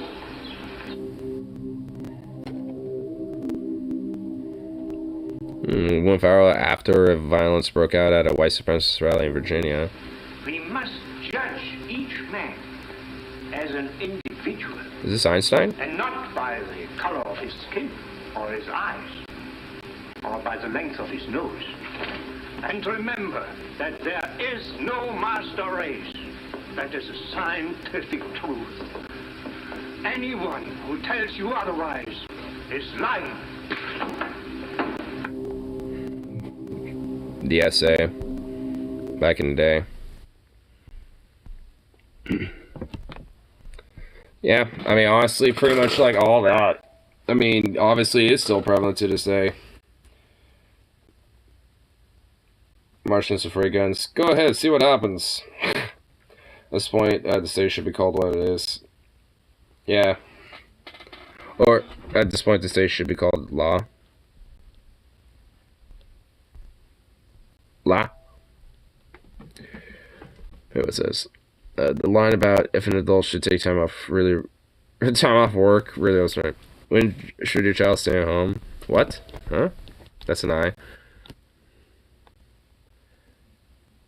this point, the state should be called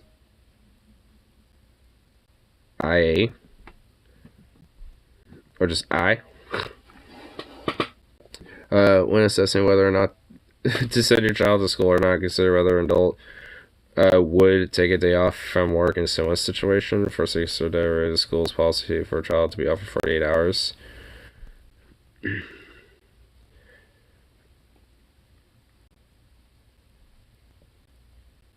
Minus Virginia minus the virgin part. Oh. Yeah. Yeah. Just called it yeah. You did not. By the way, why is diarrhea spelled wrong? You do not need to keep your child from home from school if they have epilepsy, foot, cold sores, glandular fever, headlights, tonsil. Headlights? Literally, yes, you do. What the fuck? Quite literally, yes, because you don't want to fucking spread that around, you fucking retarded fuck. Cold or cough, headache, sore throat. If we believe your child is absent without genuine reason, or they are frequently off of illness, we may request medical evidence or discuss the child with the local authority. What the fuck? Where is this? Yeah, where is this? What does it say? If your child got lice, they better be staying home. No shit!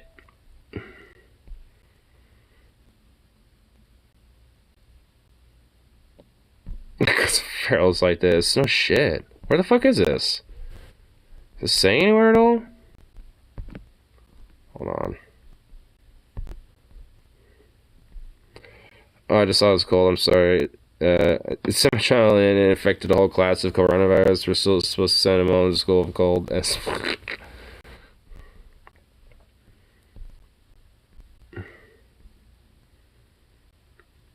Tonsillitis can be treated deadly if not treated right. Jesus fucking Christ.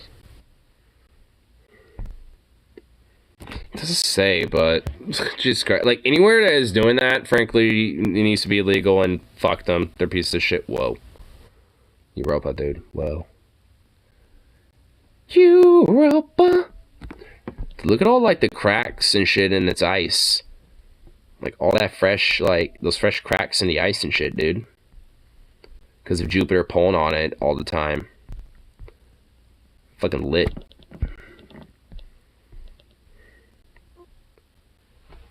A picture of Hunter S. Thompson and Muhammad Ali together in the late 70s. Hunter would go on to refer to Ali as one of the 3 most intimidating individuals he ever met.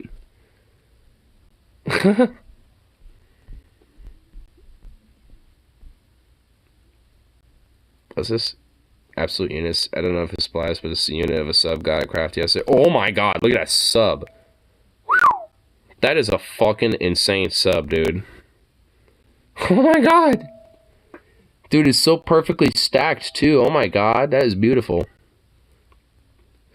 That's officially the first for both of our states. I can finally say yes. It is time at last when the pumpkins along with the heads roll when you can claim a mercy. It's just decoration. Favorite part is the veil between the living and dead being thin enough to smoke a joint with Bill Hicks and George Carlin. Oh, hell yeah, dude. The right can't meme. I bet this person is just a racist weeb that has never been to Japan before.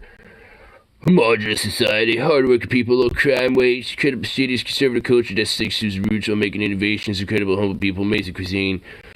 Easily one of the best countries. Japan. And also has never been there, and also is probably whiter than snow, and would be racially discriminated against because of that. So, yeah, they're not fucking humble people if it comes to you not being Japanese, you fucking dumbass. Like, they're not gonna like you, you know, serving any of that to you. Because of their very conservative culture that's genuinely kind of racist. So, what? Like, they already hate the fact that tourists, you know, come into their fucking country anyway. Like, I mean, some places legitimately won't even serve tourists at all. They're just like, no tourists allowed unless you basically know a local. And they basically give you the pass. A catpsian? Oh my goodness. Oh my goodness, look at that kitty. That cat looks fucking pissed. That looks like a very angry cat. Oh, look at that kitty. Look at that adorable little kitty. Persecution fetish, bruh. Wait, what is this? This flag that's 100% inclusive to all Americans, including this flag exchange for individual rights, constitution, and freedom. Literally, no, it doesn't. This flag that excludes over 90% of the population, only a few Americans including this flag, it stands for fascism. What? Huh? Tyranny and the end of freedom? Oh my god, bro. Are you fucking kidding me, dude? The fucking LGBT flag stands for fascism, my guy. You got this literally. Oh my god, this is so fucking retarded, man. Oh my god. Oh wow. Dude, what? What? Oh, dude. Oh my god, wow, what a banger. What a fucking banger, bro. God damn, that is a banger. Oh, wow. Oh god, that's just a fucking banger, dude. Jesus Christ. Whoa. Whoa, look at this. M45. The Pleiades. The what?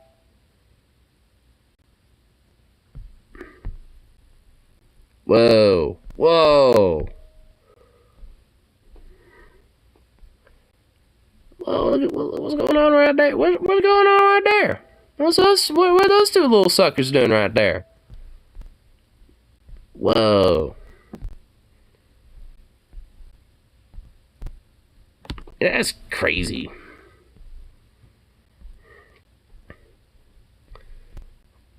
Better have certain wars compared to both, then it's really bad. What? I don't know. Okay, whatever. I don't care. Wait, what's this? Does it just show off their new bot? What? God, shut that music up. Watch this combust and burst into flames. Oh my god, this thing looks ugly. Hey, Elon Musk, leave your stupid little shit out of this and just let fucking Boston Dynamics, handle it. Whoa! A person's view ruined by the flooding caused by the hurricane. Oh my god, dude. How the fuck has the glass not broken yet? Oh wow, that's spooky. Oh shit.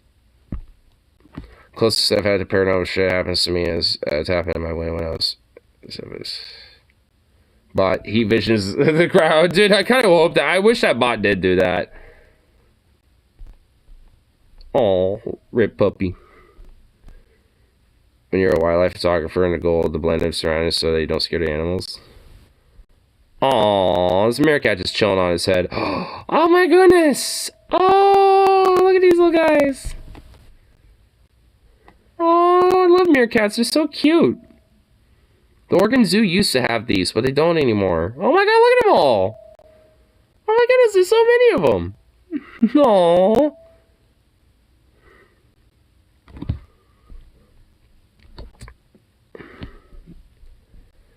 Honestly, the closest I've had to paranormal shit happen to me is a tapping at my window when I was younger. To say I can't really explain it. I think may have seen some things on my walks.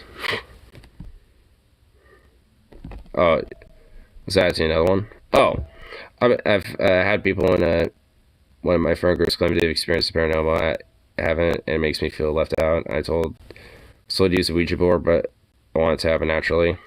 Close to that to paranormal. Step at the window when I was younger, just so I can't really explain it. I was thinking I might have seen some things on my walks. Well, chances are that could be just like your brain making shit up, though, with things like that. And if tapping could have probably just been like a branch or a bush or something. Oh, yeah. Financial manager for a musician, cats of jobs.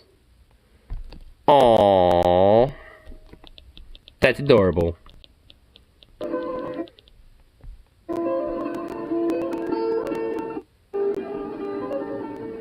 Aww. That's so cute. If looks could kill. Aww. Aww, it's so cute eating that buffalo or whatever it's getting its teeth into. That's so cute. Look at his cute little face. Aww. It's not my dog. I guess I look like the owner. Huh? Aww. That's adorable. What? Whoa, what's this? Roman rock crystal die from the 1st, 2nd century BCE house at the British Museum. Whoa, dude, that is fucking kind of... That's actually legit cool. A Roman rock crystal and it's a die?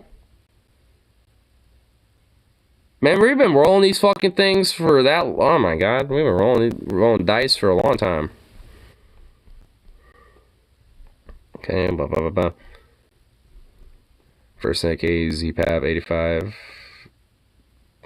That look good? No, it's a shitty Kalashnikov attempt. It's horrible. Oh my god, it's basically like a Vishka. Wow, why did you do that? Lame. Cringe. Fucking moral pros over there. Saw us today, and it's sad. Walgreens manager refused to let pregnant worker leave. Feds say then she miscarried. What? Bruh. Bruh. Sue him, sue Walgreens. Dude, what? I mean, honestly, suing is the least of that fucking manager's concerns as far as I give a fucking fuck. Like, where's the pro-lifers for that one? Hey, where's the pro-lifers, you know, where you need them for this, huh? Oh, wait. They're probably, you know, hearing crickets. It's just like, oh, hey, you know what? Actually, you know, maybe she should have you know, gotten knocked up and fucking being irresponsible and, you know, could have, you know, just kept her fucking job and, you know, was being pregnant. Instead, she had to be a fucking harlot. Yeah, watch them fucking victim blame, you know, every step of the way like they always do because they just want to inflict pain on people. Because that's just what Republicans are about. They just want to, like, oh, yes, let's just, the GOP is like, let's just inflict pain on people. Because, yes, it makes us money, and we love that.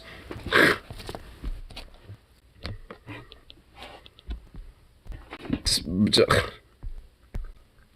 not ask permission to leave work or time off. Advise the employer that you will not be present or must leave early. No debate and a conversation. Yep. You know, honestly, if it's like, hey, you know, I'm pregnant and I need to go to the hospital, and they fucking start debating you about it, be like, this is not a request. I'm fucking going to do this, and, yeah. If you try to fucking, you know, reprimand me for this, then there will be consequences, you know, coming from me. So, this is a notification that I am going to be leaving early, not, you know, because of, you know, being pregnant. So, fuck you. Minus the fuck you part. But, you know, still. She actually married and tried to support her family. Yeah. Oh, wait, hold on. I beat the manager within the life and make him work for 12 hours. Yeah. I did think of that, but what's weird is I never heard it during the day, and it was only when I was alone at night. Plus, there weren't any trees by my window. I used to imagine it was some weird homeless guy or a clown or a homeless clown. A ladder would climb in my window, freaked me out loud.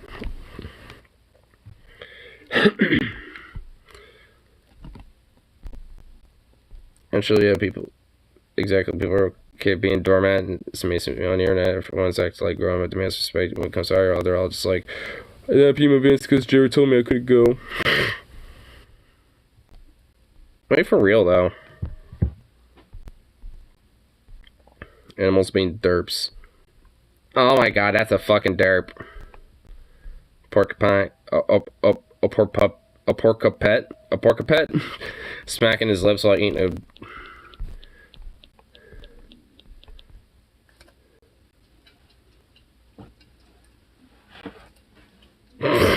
Oh my god, this thing has like a fat little face. If I was a woman's spouse, I would punch a manager in the face. And pistol whip him.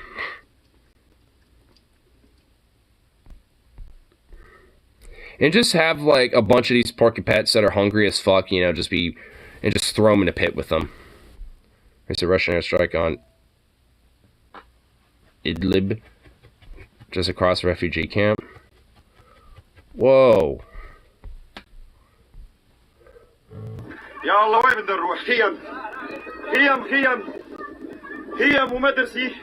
Well, they're still active in Syria, just to let y'all know, I guess.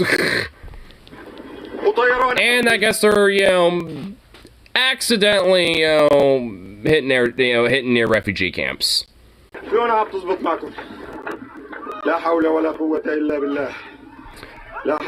I mean, it doesn't look like it was, like, like in it, but it was definitely next to it from the explosion, all things considered.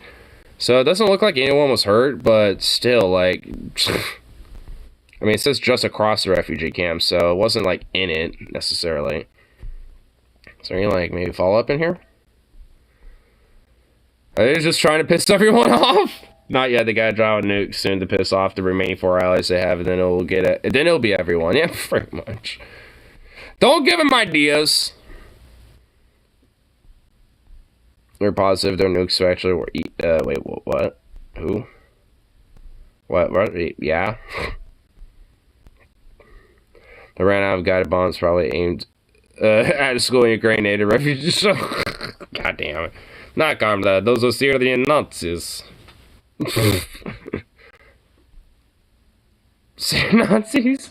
And yes, Canada would be considered snow Nazis. Okay, oh my god, you're sending me a lot of things here. Me in the middle of the night looking for my cat so he can sleep with me. Dude, yes. Oh my god, that's basically me.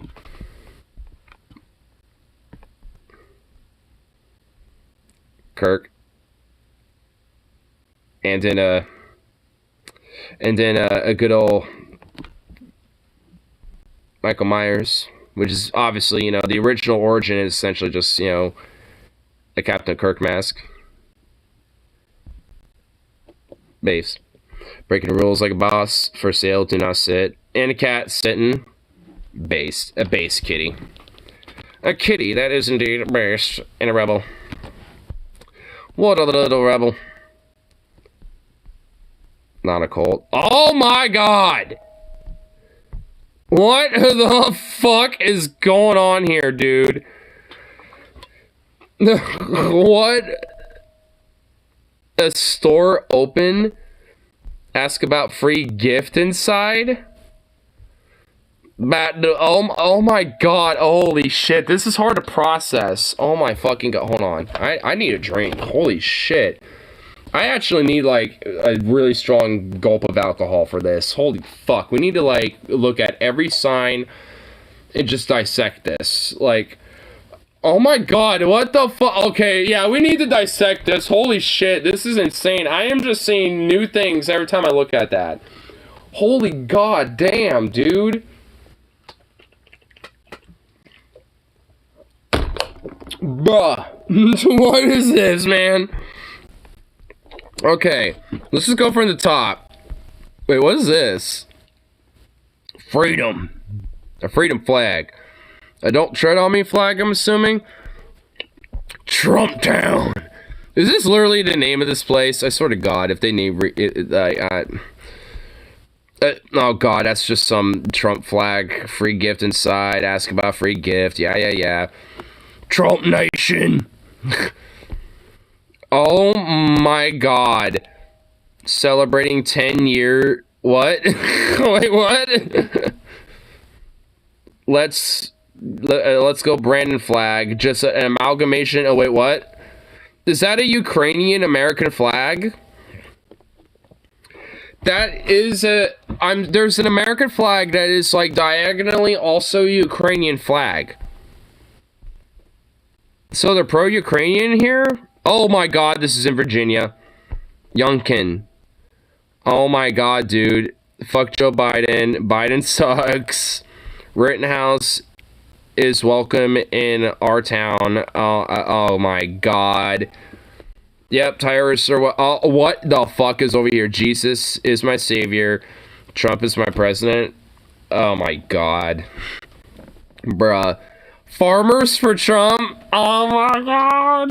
Dude, it's like the farmers for Biden, but it's a Trump. Oh my god. What the fuck? Dude, there's just so much. We're not even, oh my god, we didn't even, we're only, oh my god. I'm, pro-life for Trump. Yeah, you're just pro-death. Yeah, fuck you. Faith over, oh god, faith over fear. Oh, it's not a town, it's house. Rittenhouse is welcome in our house. Oh, I get it now. Okay, whatever. You're not clever. Trump 2024. Make America great again. It's just keeping it the same. And let's Joe Biden back to blue. Another Jesus my savior. Fucking Trump is, yeah. Faith is based entirely on fear. And I know, but you know, you're telling me I'm trying to analyze Eldritch Abomination, but I really am not. Oh my god. Oh my god, there actually is a person there. Oh my god, this is the motherfucker who probably owns this building. Oh my god, let's look at this guy. Dude, wow. Yep, looks about white. Looks about boomer. Don't blame me, I voted for Trump. No, yeah, what do you mean? Yeah, I will literally blame you, you fucking retard. Fuck you. Honk for Trump. How about I, like, throw milkshakes at you? Oh my god, okay, let's go up a little bit. Yeah, alright, just flags. Oh my god, there's a Trump. Store inside a Trump flag thing. Oh, yeah, there's some Confederate flags and shit. Oh my god. What the fuck? They actually have that. Wait, if you're not for Trump, something treason? Oh my god, dude. Oh my, bruh. Jesus Christ. Wow. Wow. Wow. Jesus fucking Christ. Holy fuck, dude. Wait, showing up to a Facebook canvassing event held by fascists, huh? Is this the Wait, I respond as going to a Facebook event with a goal to canvass against me, but I don't think they wanted my help. Oh shit, there's a whole thing. Oh dude, yeah, I want to see this.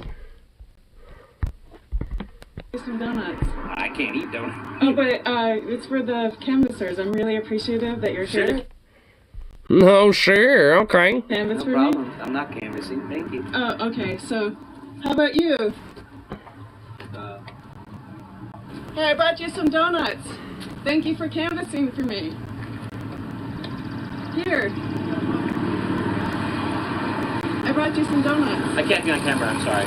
Well, I'm sorry that you are. You have no reason to Let me I can't be on camera, I'm sorry. Like, well, yeah, you can. You're in public. You're in the public space. So literally, yeah, you can, you fuckwit, you little goddamn nerd. Like, why? Because, you know, you're fucking, like, you know, like the kids in college are gonna fucking, you know, poke fun at you and dunk you in the toilet like they did in the high school days, you fucking nerd. Here, I brought you. There's a note inside for you. I really want you to have these. I'm so appreciative of your support. I just want to help you. It'll help fuel you for bearing false witness against your neighbors. I just want to help. Oh, don't blur their license. If you want to speak to us, I can give you our press secretary and you can talk to them. No, I don't. I'm here to help you. You did a call for canvassers, and I'm here. Am I not welcome? So you're saying you're a political operative with no agency whatsoever? I'm just confused. You had a Facebook event, so I'm here. Was it not really a Facebook event for everyone? I'm here to help.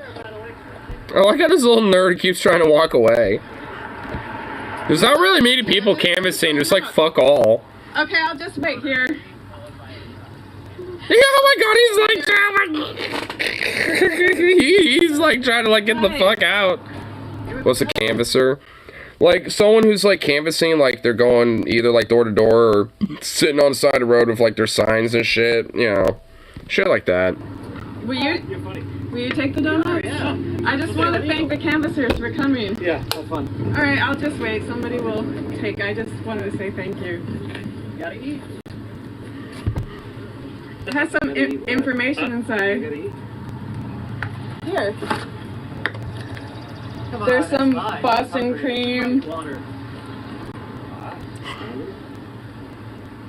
I just don't understand because there was an event and I replied to his going, and I don't feel like I'm being welcomed here as someone who wants to canvass for my campaign. She's funny. She's funny. Oh my god. I like how she's trolling her a little bit and she's just like, nee. Love when adventures get their just desserts. They refuse them because, like, they were human rights. They refused them like they're...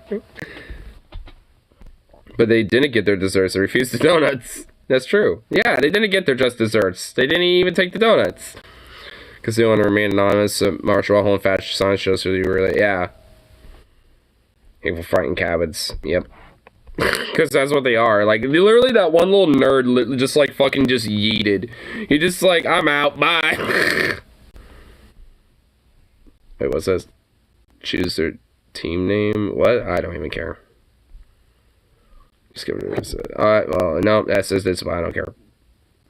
Oh, did you? Wait, what? Matt Case suggested abolishing the veterans, the VA healthcare system instead of improving it. What? Well, yeah, I'm not surprised at all, honestly. Just, yeah, not at all.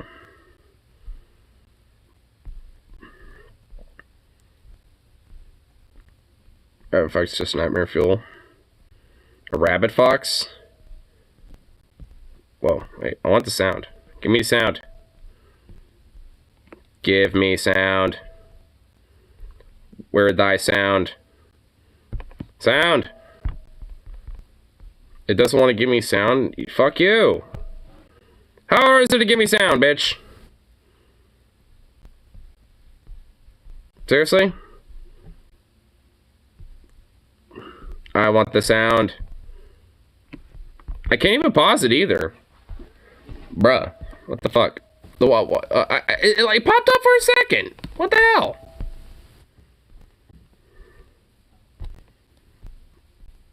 Close the door, bro. He's just a wee bit hungry. Yeah, I mean, you know, it's a rabbit fox. Something to be afraid of. That thing does look a little fucking freakish, dude.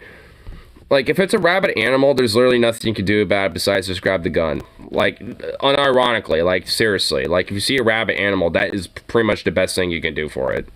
Because if it's already rabid, it's too late. If it's at this stage, it's literally too late. Just grab a 9mm or something. Seriously. It's for its own good. And for literally everybody else. Holy shit, that thing is a little fucking freak. Oh my god! Dude, even without the sound, that thing is fucking freaky, dude. Yeah, bro, like, honestly, dude, you gotta, this is just where you grab the 9. You just grab the 45 and, you know, God's caliber and just let it do its work, man. Launch it in a catapult, eatus, deletus. Well, that's what I mean. Like, when it comes to a rabbit animal, that's literally pretty much the only solution is to put it down. Like, because there's nothing you can do about it. Like, if it's already at this stage, it's too late.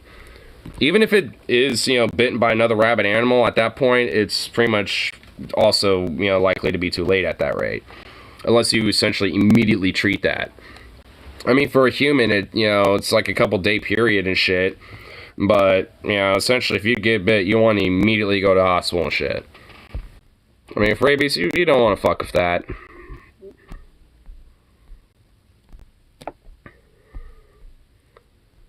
Here, I want to...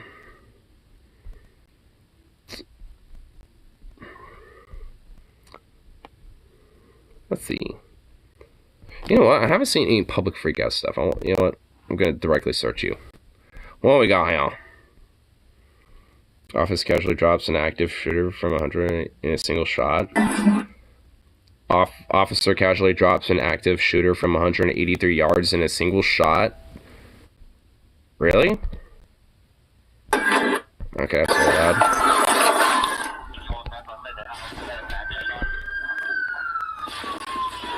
Oh, yeah, you're hearing shots. That's an active shooter. Alright, you know what? Fuck it. There's no NSFW tag. I think this could be shown. Is this a rare instance where a cop is actually doing his fucking job?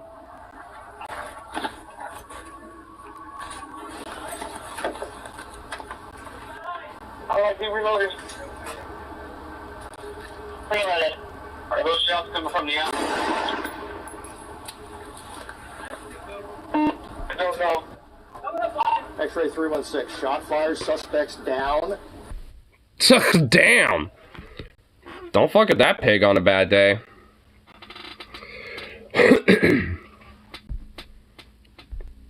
Wait, what's it? Wait, hold on. Funny thing is, the process to actually getting a rabies vaccine is complete bullshit because capitalism. Someone posted about the actual process on Reddit. I think it took 4 or 5 days because no one actually has vaccines available because they're too expensive. Doctors, pharmacists, and insurance companies keep passing the buck. Wow. Even though, especially in rural areas, it's legitimately more, likely of a problem, and, you'd think that it would be an important thing to have in stock, especially in more rural areas. Eventually, they were told to just come into New York early in the morning and just wait until it was available. Dude, what the fuck? Wow. Fox's video reminded me of this. This was in Portland, not a rural area. Oh, really? That makes it even worse. After being bitten by a rabid fox, the congressman wants rabies treatments to be cheaper. What I have to say is this: if we weaponize enough rabid foxes, we can probably get universal health care. You know what? Yeah, let's just... I mean, it might be questionably, unethical, but yeah, if we just got one rabid fox, got like 1,000 of other rabid foxes, and just unleashed them on the halls of Congress in D.C., then yeah, I'm pretty sure, yeah, there would probably be, yeah. And like a lot of people probably bitten by rabid foxes and thus have to, just, realize their consideration of like, yeah, maybe we should have universal healthcare. This is kind of fucked. This kind of sucks.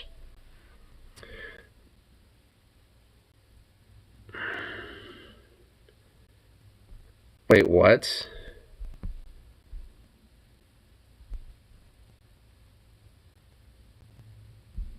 I don't even know if I want to watch that. It's like I'm reading some of that context. I'm like, I don't really, yeah.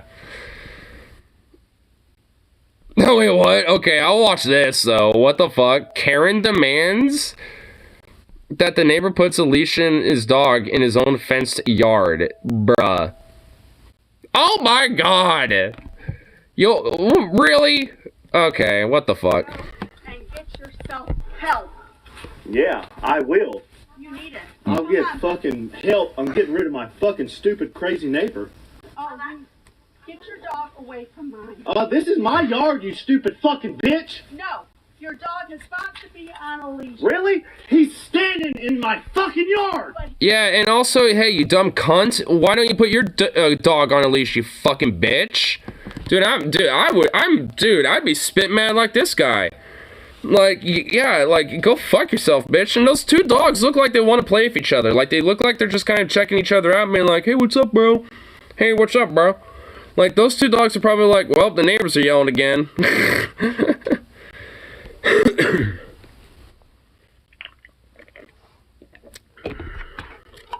a leash.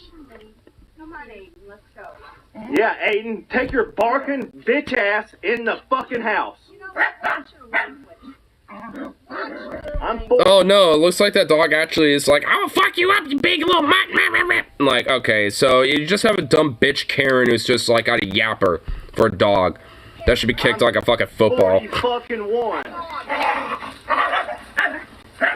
Her dog is the one that needs to be put on a leash, you fucking bitch. You fucking cunt harlot. Like, fuck you. You bitch. Like, you put your dog on a goddamn leash. Your dog is going like going fucking rabid like the fucking fox we were looking at earlier. Hey, maybe your dog has rabies. Maybe you should go put, like, maybe your dog ought to be put down then, bitch. Fuck you. You can take all the pictures. You get your dog away from mine.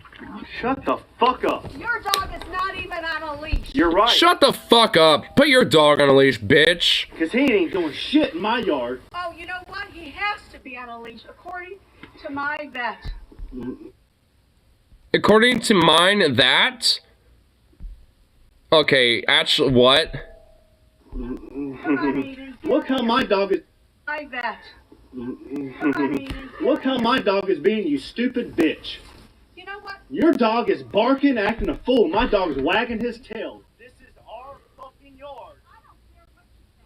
He needs to be in a fenced yard, or he needs to be... Why? Your dog's in a...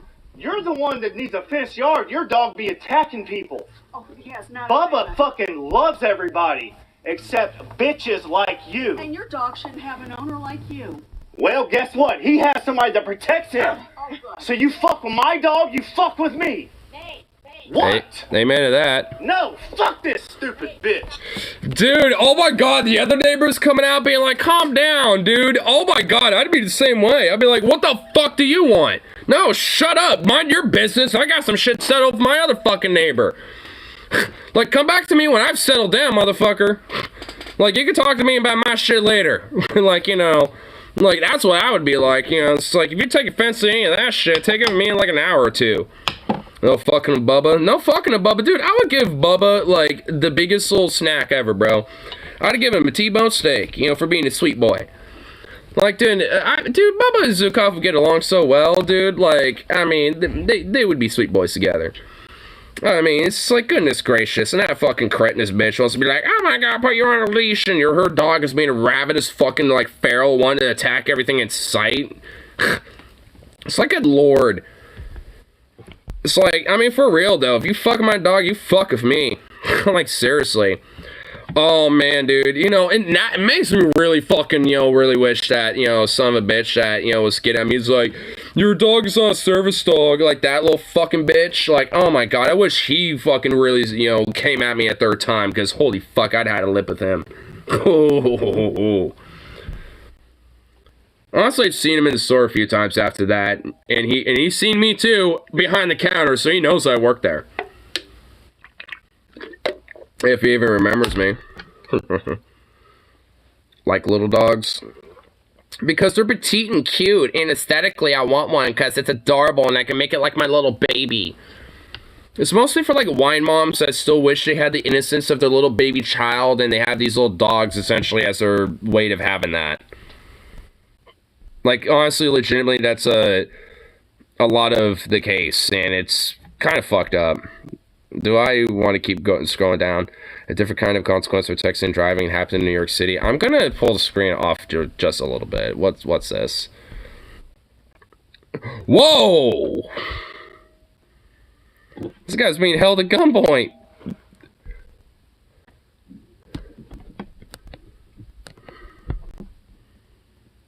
Okay.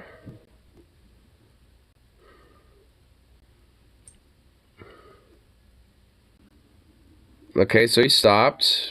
Now he's just looking at his phone while it's a red light. Holy shit! Someone like is walking up behind his car. Take it off!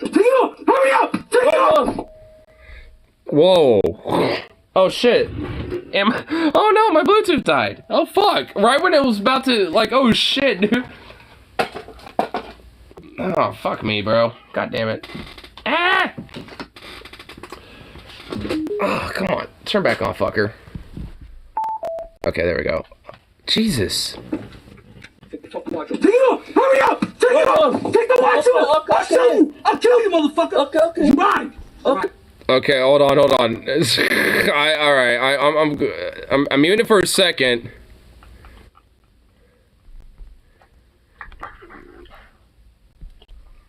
I'm anticipating some shit, and I don't want to, like, be like, oh, fuck, you know? Like, God.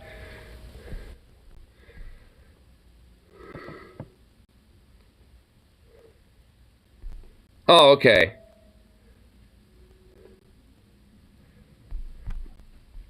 Wait. So, okay. I was anticipating some shit, but nothing happened afterwards. Wait, what happened? Okay. Take the watch off! I'll kill you, motherfucker! Okay. Right! Okay, thank you. Right. Okay, so the guy just basically got his, like, Rolex, his watch, and shit like that, right? Okay. Alright, I see what happened. I was anticipating, like, a fucking gun going off and shit on this dude. Okay, so, yeah, it was just, okay. So, he was just, that's not really a consequence of fucking, like, texting and driving. That's just, like, a mugging. Like, him texting and driving wasn't really the consequence of that. I mean, it's the fact that he straight up, like, got mugged. Like that, and basically the consequence of New York, I guess. I mean, like, that's, I don't know. Should give that guy a smile, but fuck your customer service smile, you know the one. I know the one. Ohio. This one literally just says Ohio. Officer Stacy Wright. So we got a cop. Okay, so this is a cop thing. 57 and a 35, sir. You have a driver's license for prevention. Why are you getting out of the car, sir? I don't need my driver's license. Huh? Radio to me, I'll just step out of the vehicle. Step over here now. Have a seat on the ground. Have a seat. I'm not sitting. I'm not sitting! Back off. Back off. I'm not sitting! Put your hands on the vehicle now! What is with this old man? I mean, okay, so he was speeding, and he's like, I gotta get my insurance and license or whatever the fuck, and he's in the back seat for some reason? And then she's like, okay, what are you doing? And she wants him to take a seat over there, because that's what cops always do that. Like, if you go out of the vehicle, either you're standing, like, behind, like, on the trunk of the car, or on the ground beside the road. They always do this. Oh, now you're gonna be charged of a felony, you fucking idiot. Oh shit! Oh shit! Oh damn, whoa! Oh damn, dude! Oh shit! No shit! Oh shit! Oh my god! Holy fuck! There's like how many new characters? Dude, there's like, wait, okay, hold on. How many new characters just showed up? Okay, alright, hold on. Okay, we're gonna just start from like here. So you get these two. Like, what the fuck just happened there? So you got these two, you know, doing their shit. And then you get this old guy coming in out of nowhere, knocking him down to the ground. And then all of a sudden, there's like two new people that come out of nowhere. And then this guy comes out of nowhere. You don't do that to a woman. You don't do that to a woman. No, what the fuck? Okay. That was actually kind of fucking funny. The dude really hates sitting. Oh my god, dude. Okay, that was fucking funny. That was actually kind of funny. 5 people instantly out of nowhere. That's just, dude, that's what gets me. It's like, where did these 5 people come from? They just spawned out of nowhere. Oh my god, what the fuck, Ohio? What the hell? Uh-oh. North Carolina Sheriff Jody Green goes on and rates a tirade after announcement that his narrow election win is being investigated. Oh boy.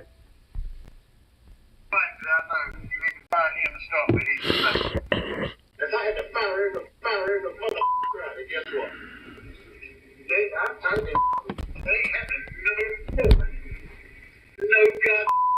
No more. You ain't gonna have no God. Dude, you literally sound like a fucking petulant, whiny little child that fucking got his candy taken away.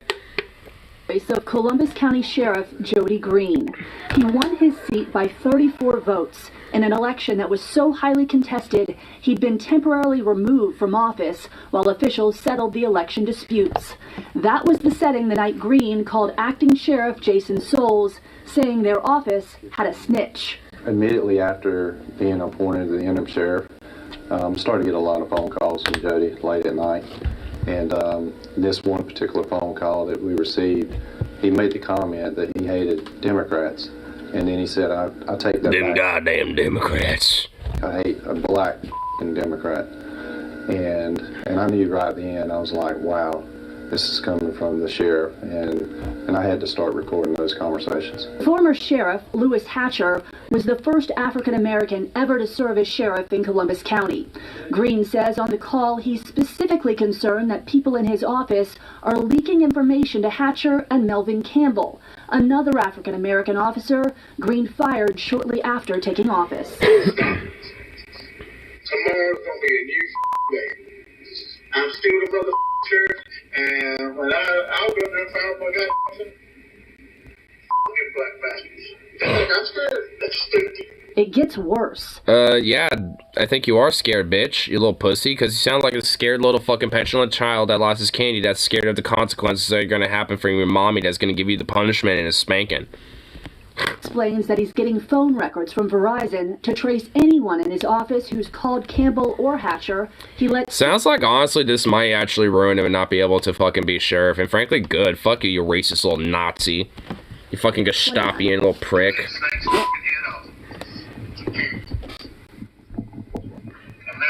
the biggest thing as Lewis Hatcher ever dared to be. Every black that I know, you need to find him to start with. He's a snake. Former sergeant. Every black man, you need to just fire them into the police department because they're the fucking snakes and they're the rats because fuck those rat bastards because they're Democrats. It's not the fact that I'm a racist fucking hog and a subhuman Nazi piece of shit. Said he was so surprised when he heard this recording of the sheriff talking like this about him, he had to listen to it twice. Before taking the job at the sheriff's office, Campbell, who received the Order of the Longleaf Pine... Also, I'm surprised they aren't censoring him saying, like, black bastards because he's actually saying the N-word. I'm surprised he hasn't gone that far. Spent 30 years as a highway patrol officer under Jody Green's supervision. And I worked with him, and it kind of shocked me. You know what I mean? That came out of his mouth. I thought we was friends. But with friends like that, who needs enemies? In the months that followed, the only 2 black members of Sheriff Green's command staff were demoted or fired. Soul says ever since making that recording, he's been working to bring it to the attention of county commissioners, court officials, the Attorney General, and the SBI over concerns that the county's most powerful law enforcement leader had a bias against black people. I was told to just keep documenting everything that happens so that we would have a paper trail of it, and we did. But Souls said no matter who he and his supporters turned to, nothing happened. Souls is now running against Green for sheriff, and oh my god, dude, that fucking that sign though, dude. Want people to think his actions are politically motivated, but he said his actions are literally and his fucking views are literally politically motivated. Watch, like, if they keep recording and they find some weird race fetish cuck shit about him. Oh, I guarantee you there is. I bet if you looked on his phone and looked on his computer and found out his, like, Pornhub searches, they would literally be, like, black cock, fucking rails, white, blonde chick or some shit. Barely 18 plus, like, blonde chick railed by, like, black fucking hog meat, and shit like that, It's gonna be some random fucking search results just like that. Straight the fuck up, because, like, honestly, if you, like, straight, like, literally, like, if you look at, like, the top search results and, like, a lot of these, when it comes to, like, kinks and fetishes and shit, interracial kinks and shit are very predominant in places like in the South. Like, just straight up. I mean, it's nowhere near as common or prevalent, and if there is, like, mixed race shit going on in, like, porn at that point, that's not because it's a fetish, it's just because those 2 people doing the sex just happen to be mixed race or interracial or whatever the fuck, you know what I mean? Like, it's just like, I mean, there's no kink to it. Because I've seen plenty of porn that has had, like, mixed race people or black people or Asian folk or whatever the fuck, and whatever, that's not the point. The point is, they fuck. And that's what I like. I mean, who cares, That's me, at least. But to these people, they specifically look it up as a genre and shit. And it is a specific genre. I mean, so they seek it out. And it's kind of weird, but, I mean, because, hey, if you want to see a black guy rail a, white chick or vice versa, have at it, Hoss, but you don't need to make it a kink, bro. You know what I mean? Like, goddamn.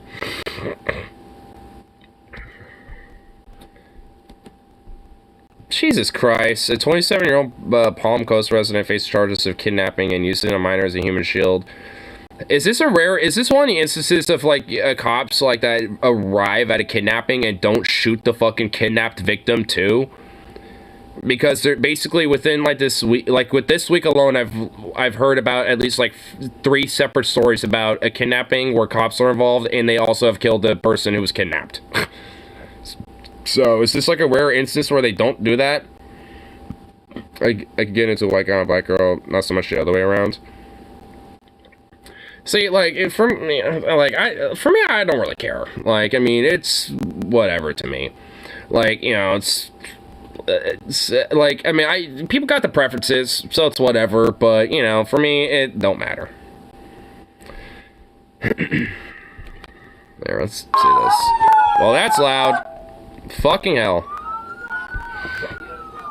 Jesus! Okay, well, he's out of the car, but fucking crap. Well, okay, so I think... Okay, so the cop has a taser. I could just tell by the end of that. He has a taser out.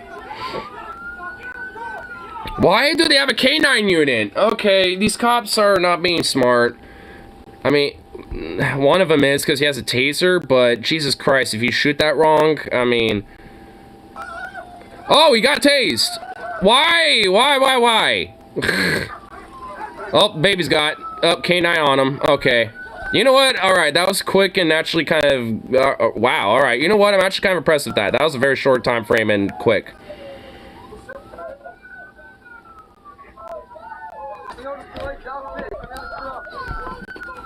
Stop, dude!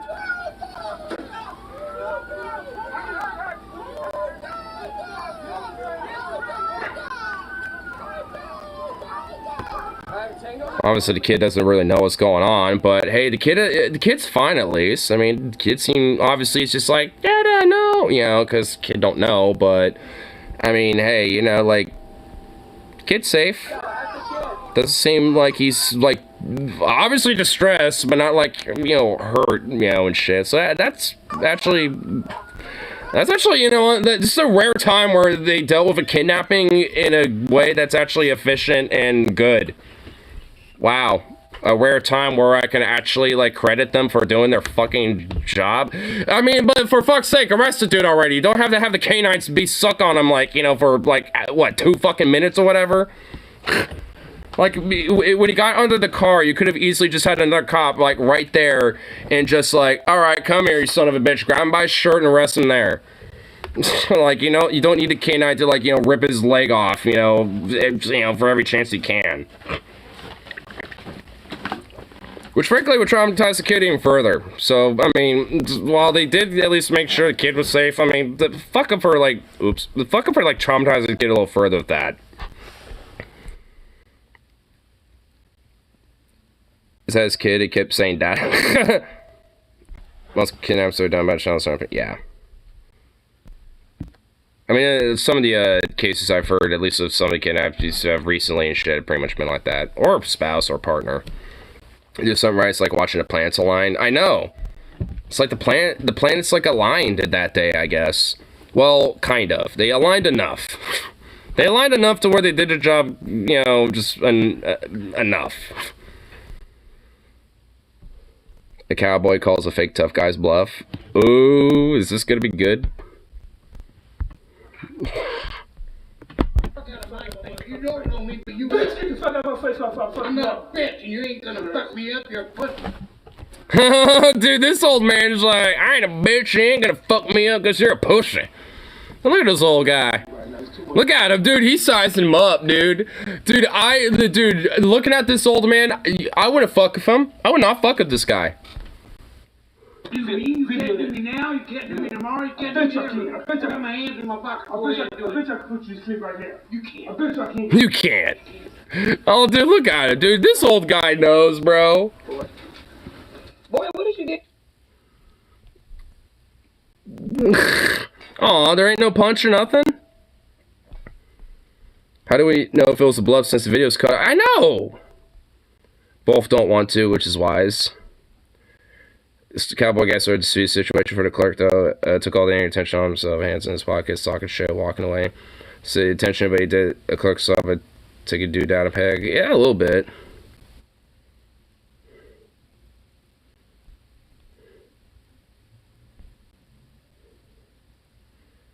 It sounds like we kind of did a little bit. I mean, honestly, like, I was kind of hoping there was going to be a little bit of, like, a smackdown. But, hey, you know what? I mean, he knew what was up. Like, I want to fuck with him, though. You know? Because... Because, like, if you knew that guy was going to swing on him, that old man would have been able to dodge that shit, be like, "What?" And then just take that hand out of the pocket and just boom, just one time, and he wouldn't have been on the ground, and he would have put his hand back in his pocket, like, see, you're a pussy-ass bitch, and just walked away.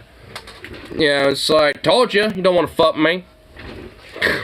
He just would have walked off. I really think he really wanted his job. I've seen this guy before. Wait, here, I'll check this out. No, go in this. Hey, everything's in place. Make the call. Alright.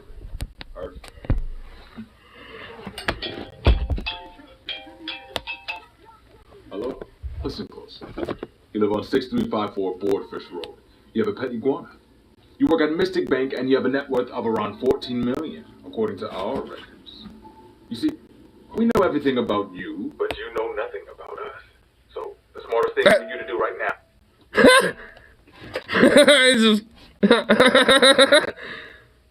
What happened? Hey, hang on, mate! What? I know what. He had to have disconnected or something. Call him back? Right. You right. Because who even... Hello? You can make millions, but you can't make your phone connection better? What? Your phone dropped the call earlier. Let's hope that doesn't happen again. Wait, so that wasn't a pre-recorded message? How could that have been pre-recorded? I said your address. I mentioned your pet. Wasn't listening. What pet? You will wire $2 million to the bank. I tell you to. No, I won't. You will wire the money to us. No, I literally won't do that. Because we have your mom. Your mom. We have your mom. And if you want to see her again, then you gotta send. Fuck her. Oh shit. I said we have your mom, not a mob. Like you. I heard you. You heard me?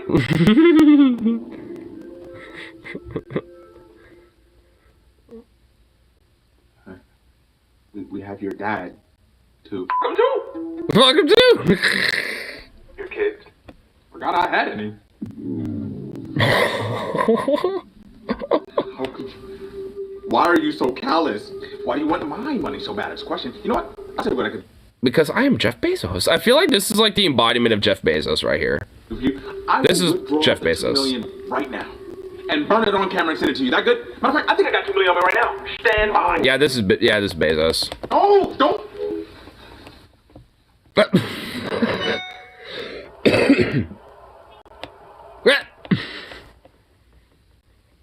Let the hostages go. I just let him go. Did he send the money? Let him go! Let him go home. They've been through enough. They can go home. They've been through enough. They can go home. They've been through enough.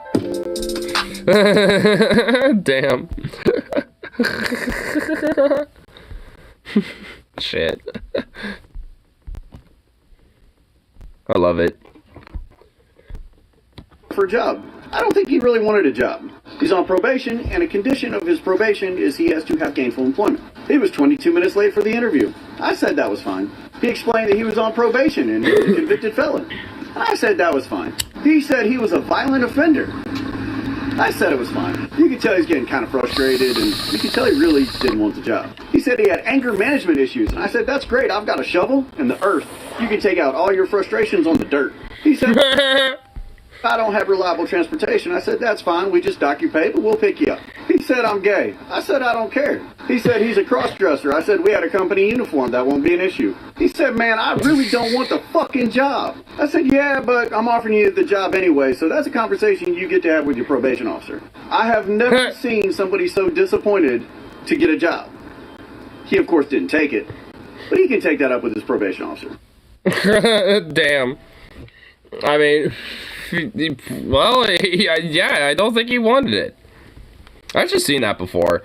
But honestly, like, I mean, that's more honestly the problem with like probation officer and like, you know, with that shit, where it's like, hey, you have to have a job, and you know, basically just like forcing him into places that like, yeah, he probably just legit doesn't want to work with, instead of maybe working with them to see what he might be interested in career wise, like, and going through that process instead.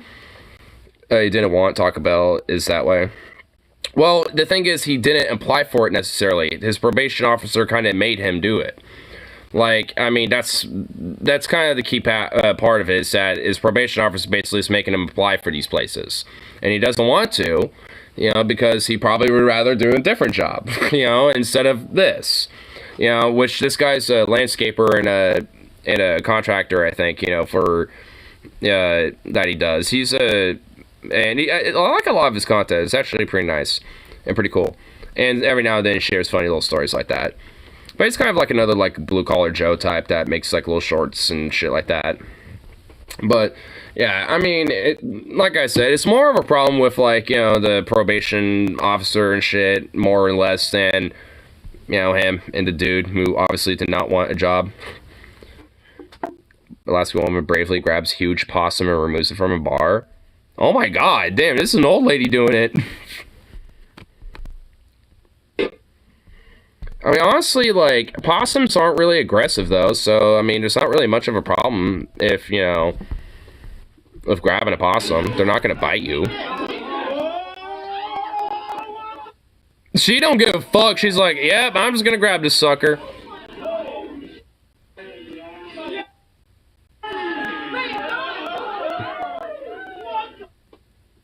Where's she gonna let it go at? Where are you taking it? Aww. Yeah. Aww. Aww, aw, that's so sweet. Good on her. I love possums.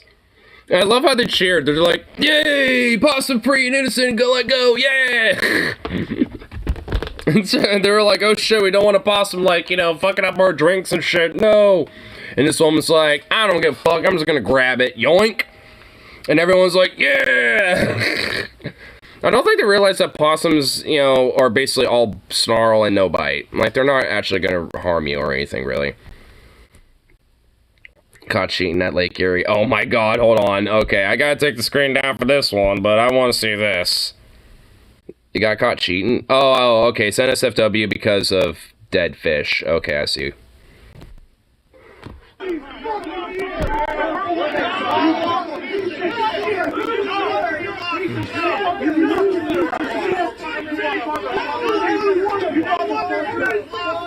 He needs to be arrested. He needs to be prosecuted. Call the cops. The fuck? Fucking death, motherfucker. Call the fucking cops. Right now. Everybody listen to me right now. Jake, I want you to leave. I don't want anybody to touch these guys. I want you to leave. You need to go to jail. Call the cops. It's death. What's even going on? This is bullshit. You think you done this, motherfucker? You fucking piece of shit. Don't we need to file a police report? Yeah. Jason, we gotta file a police report. Every fucking one. Every single fucking thing.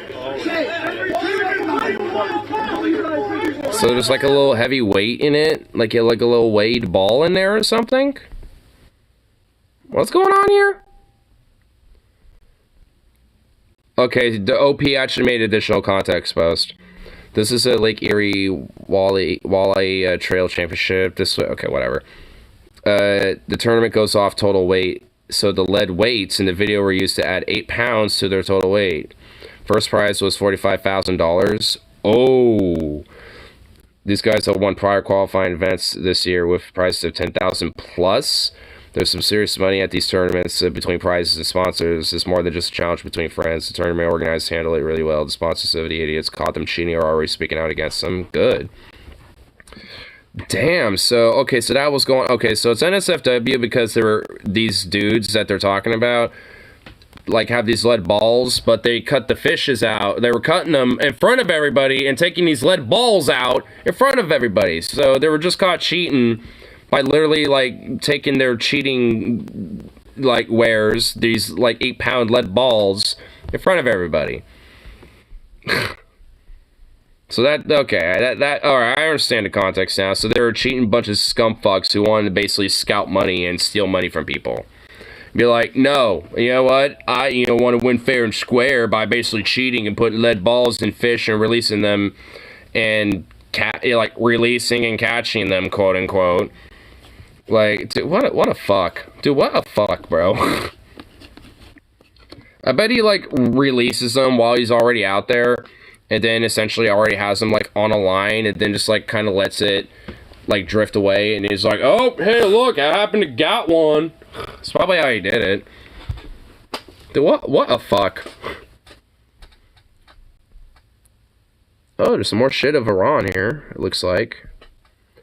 This is from 9 hours ago. Footage from this morning shows Iranian morality police being overrun by protesters as the Islamic Republic struggles to put down the unrest, which is spread the entire country. Based. Oh, I already had to screen up. Okay. Oh shit! Look at him run.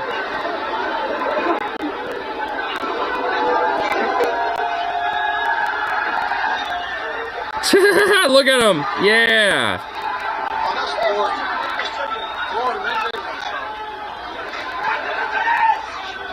Fuck yeah, dude.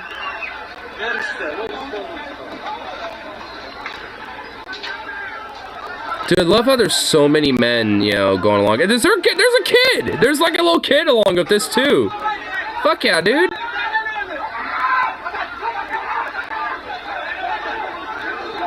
Encouraging people to come out and join them. Looks like. Yeah, there's like kids out there, too. They're joining in on the fun. Fuck yeah.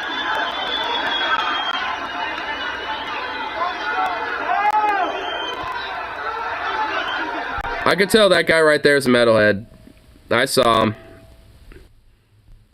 Hold on. There's some metalheads out there. I could tell there was one. That guy right there. Yep, this dude. That looks like a tour shirt of some sort. That guy right there is a metalhead. He's out there having some fun too. Fuck yeah, bro. I can just tell, like poofy hair of his, that dude's a metalhead. Dude, fuck yeah, man. Dude, like, everybody, like, from every walk of life in Iran is, like, out there fucking, you know, rising up, dude. Dude, I fucking love it. You gotta love it. That is some good shit.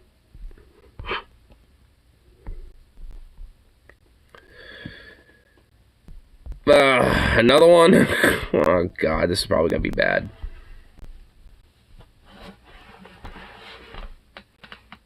Israel stands with Iranian women, but does this to 12-year-old Palestinian. Yeah, they didn't. Israel doesn't stand with Iranian women. They're just a bunch of lions, charlatan, fucking snakes.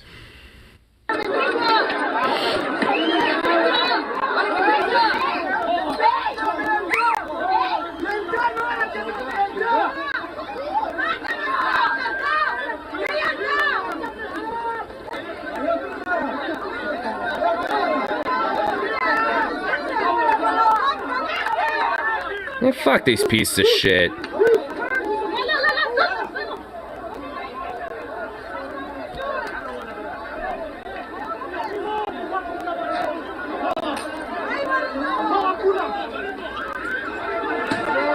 Basically have her fucking headlocked and shit. Yeah, fuck these rats. Yeah, fuck these, like, fucking Nazi pieces of shit over there, dude. It's like, oh yeah, we stand with Iranian women, and we stand with Ukraine, but yeah, they'll literally just, like, colonize and fucking, like, genocide and Holocaust of Palestinians left and fucking right, and beat the shit out of, you know, Palestinian girls. I mean, honestly, it's posted footage, you know, would have been okay to watch. It wasn't okay in a sense TOS-wise, but women who someone's murdered comes back and where he was killed and speaks out, despite the seems to stay quiet, like a citizen of Iran. So, nonchalant idiot finds out what happens when he blocks the road. Oh, I remember seeing this earlier. This is actually kind of fucking funny. Israel stands with Mohammed bin Salman in his bags of sweet Saudi cashanola.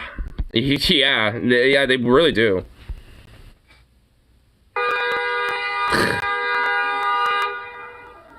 Like, I don't know what the fuck is with this guy. But don't worry, he gets karma. It's just like... like, he gets his karma.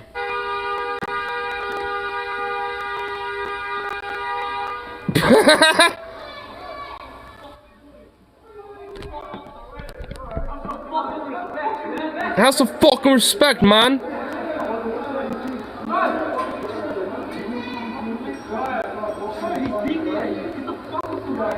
He's beeping at you. Get the fuck up from, mate.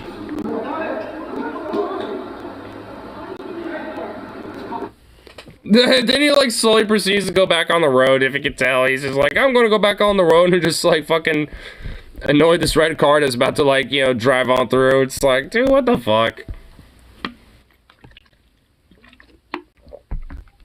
It's like, what was even the point? It's like, I'm just gonna walk right in, you know, front of this road, because fuck it. Because why not? You know, because I could be here. So this is my road. No one else would be beside me. It's like, what? What are you doing, dude? It's like, you dipshit. Why are you doing that?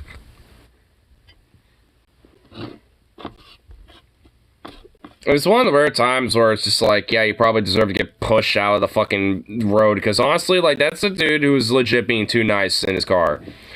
It's like, I would have been honking, but slowly accelerate. Not, like, enough to where he'd get, like, ran over or anything. But, like, where to get, get, like, bumped on a little bit. Where it's like I start bumping on his ass. Like, literally. Bumping on his bumper. And just be like, come on, like, keep moving, like, move. Like, get out of the way, you dipshit. Like, this is a road. Sidewalks are on either side of you, you dipshit. It's like, come on, dude.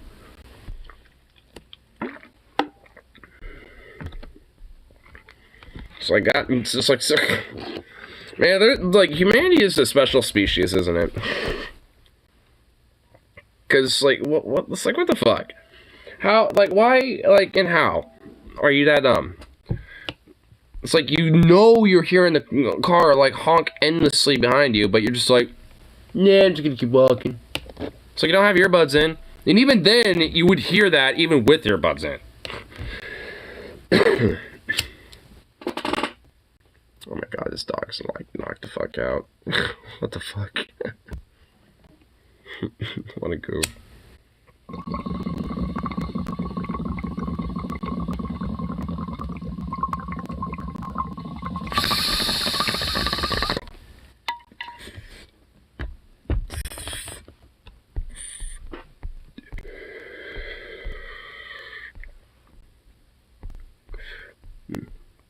I'm gonna go on the tube, see what little shits y'all.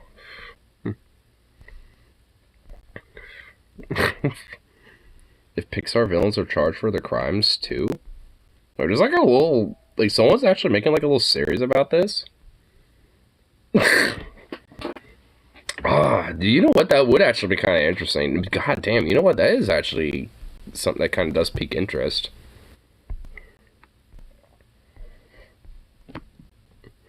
Hopper, A Bug's Life, Lotso, Hugging Bear, or Lotso, Hugging Bear, Toy Story 3, Otto, Wally, Ernesto de la Cruz, Coco, and Charles Muntz, Up. Oh. Ooh, Hopper, is that the first case? It is! Hey!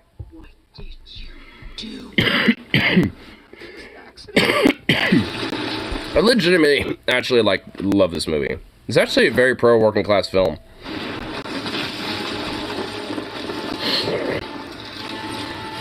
Honestly, Hopper is probably going to be like executed because he's like trespassing property damage. There's going to be like genocide involved here. It seems to me that you ants are forgetting your place. So let's double the order of food. No, but... We'll be back at the end of the season when the last leaf falls. Extortion, yep. Puny. Say, let's pretend this grain is a puny little ant. Did that hurt? Nope. Well, how about this one? Are you kidding? this.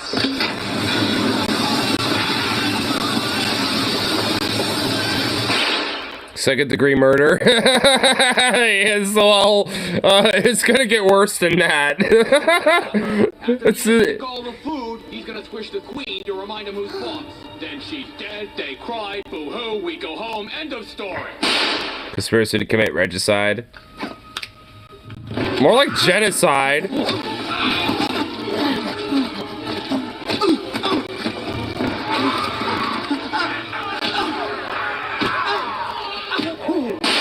Assault. It's the actual. Honestly, like, there's a little more than that going on here. I mean, I would say full-on, like, a genocide and inciting a full-on fucking war on top of that. Like, there's, like... I feel like there's more than just that going on to this son of a bitch. Wait, do we not get a... do we, get, like, results or anything? No? I guess just, like, you know, we get to see, like, you know, what they would be charged with, I guess. I mean, I feel like, you know, we should get, like, you know, the actual guilty verdicts, too, and shit. But, you know, I like that. Because, you know what? Yeah. He most certainly would be in charge of all that, plus, I think, frankly, a lot more.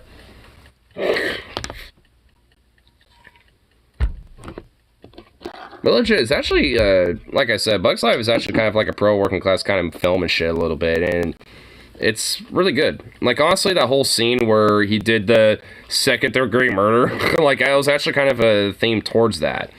Where it's like, oh, how about this one rock, you know, symbolizing the ant? And it's like, oh, that doesn't hurt. And it's like, what about this one? Just throwing one more? It's like, no. It's like, okay, well, how about this? And he just breaks to that, and just like the collective swarm of all those rocks just crush, you know, those three. And kills them, basically, instead of, you know, just one at a time. Because, well, one doesn't hurt, but altogether, you know, does.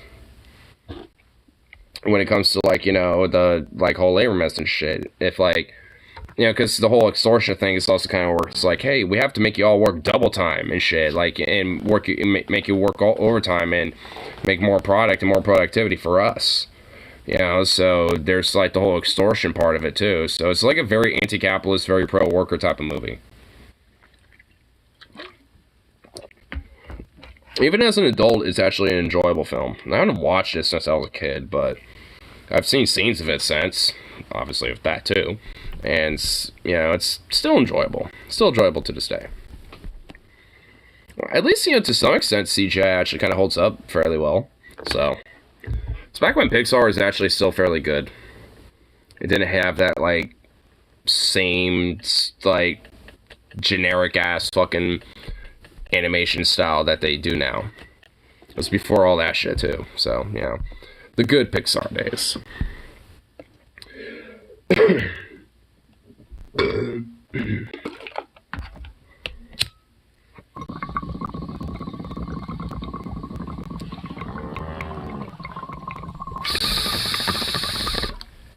Oh.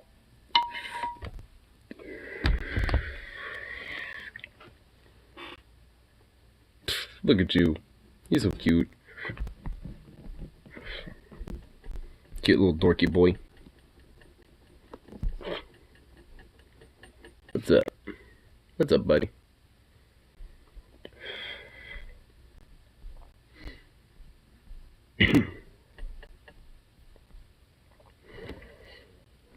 This video got me fired. Israel is an apartheid state. Oh, Katie Hopper? Oh, damn. What, she got fired from the Hill? Uh-oh. Being too spicy about Israel, are you? That tends to happen. If you get a little too critical and too honest about what, like, Israel's actions and what their government does, uh-oh. SpaghettiOs. We're gonna get you canceled because you might be anti-Semitic Nazi. Even though you have no problem with Jews or Jewish people whatsoever and have no ill will towards them. It's just literally the Israeli government, but... oh no. God forbid if you criticize that. Because you're basically criticizing every Jew. It's like, what? No. It's like, just beyond absurd. Like, I had friends in high school that, I mean, hell, if I still was in contact with them, I'd still be friends with who were Jewish and shit. And they're awesome. They were dope. They were cool people. It's like, why would I have a problem with a Jewish person?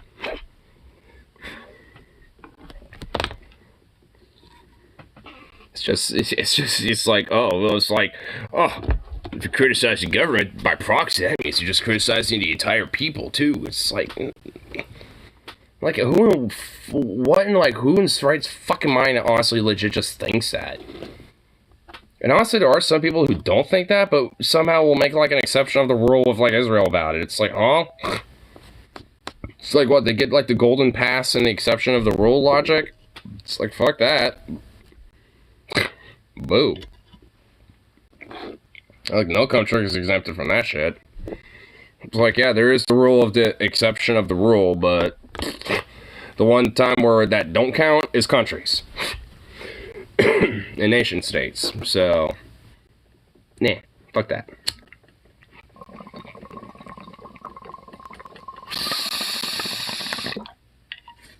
If no other country can get it passed, then Israel can't. They're not special in that regard.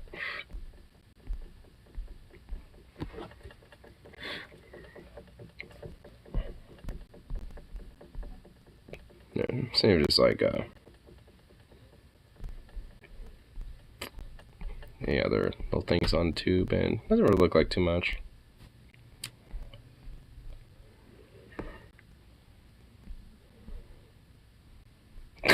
What the hell? Wawa says a New Jersey congressional candidate copied his goose logo. What the fuck? According to Wawa, a New Jersey candidate of the House of Reps is using his goose logo. The convenience store chain sent a cease and desist letter on September 28th to the Democratic congressional candidate Matt Jenkins. Well, here's what they look like. I don't buy it.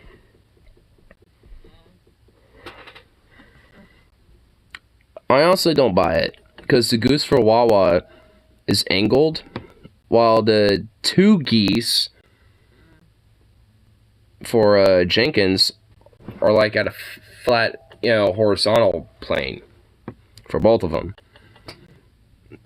And also, there's one for Wawa and two for Jenkins. And also they look, while yeah, I guess similar, they're different, like in shape.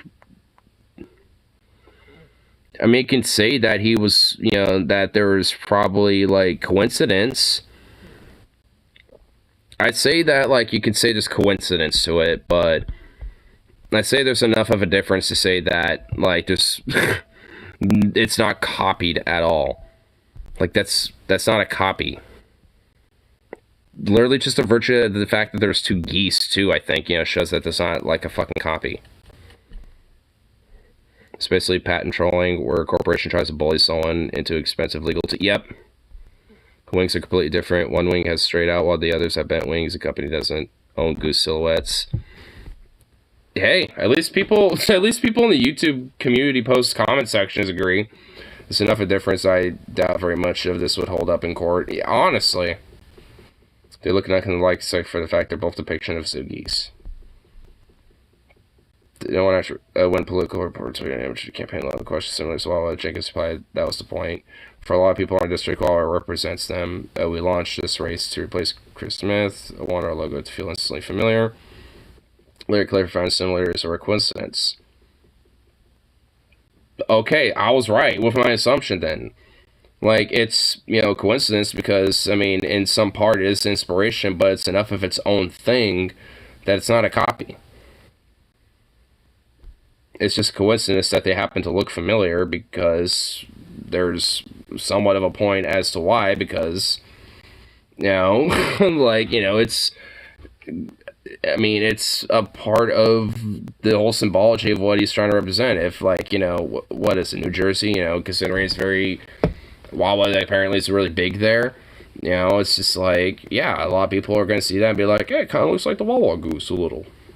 You know, it's like, those look like the Wawa geese. That's what they're going to kind of think and feel like, oh, he's kind of feeling at home a little.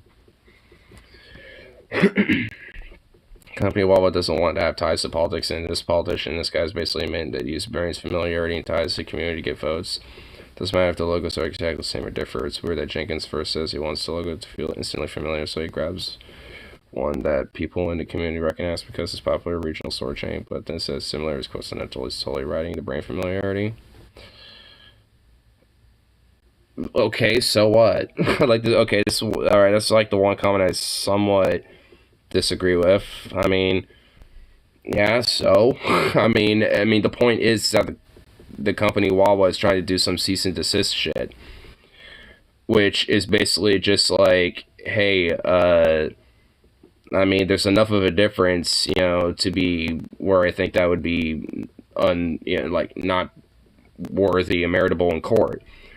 Like, you could say it's coincidental and familiar, you know, for people and shit, but you can have that and ride on brand familiarity and not make it, you know, identical, and at least have it, you know, someone inspired to it. I mean, oh my god, some people are just...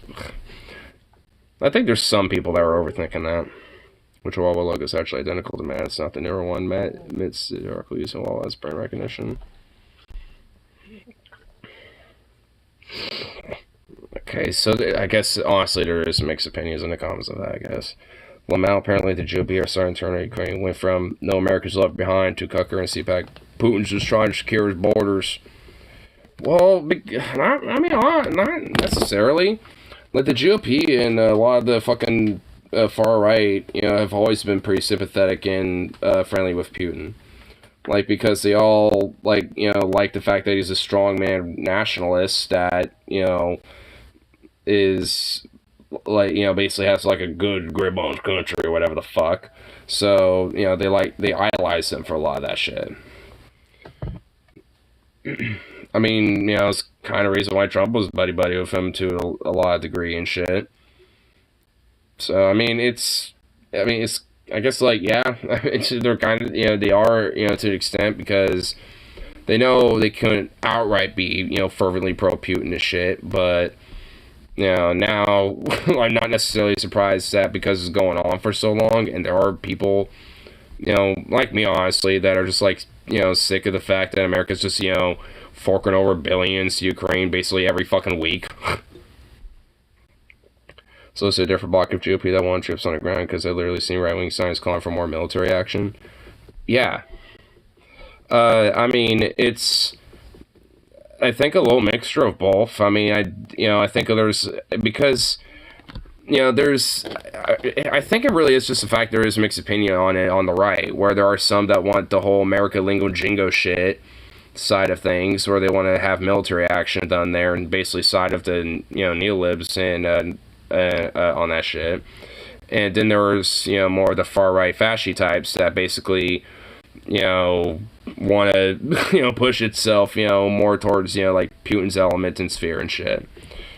And they definitely clash with each other on that.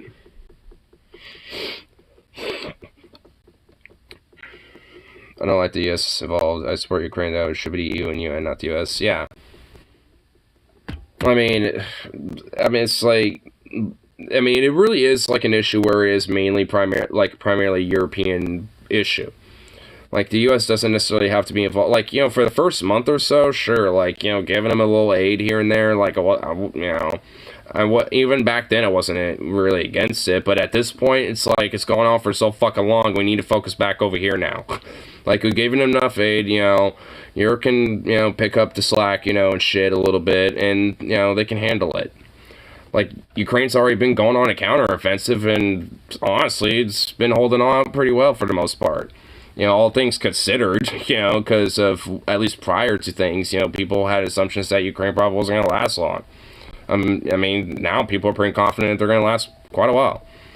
I mean, but frankly, I'd rather it just, like, stop, you know, but, you know, just let Europe handle that shit. Instead of, you know, America, you know, having its war profiteers, you know, get mucked up in that shit.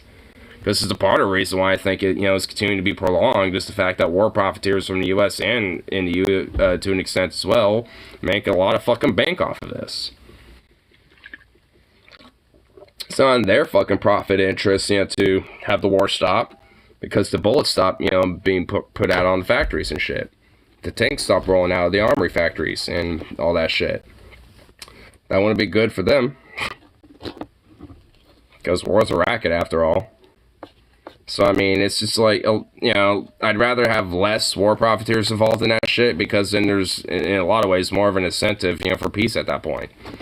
Because if there's not as much profit being made off of it, then what's the point? Outside of ideological shit, which that never sold in the first place. So, I mean, there really isn't going to be much of a, motive or, like to keep it going beyond that point.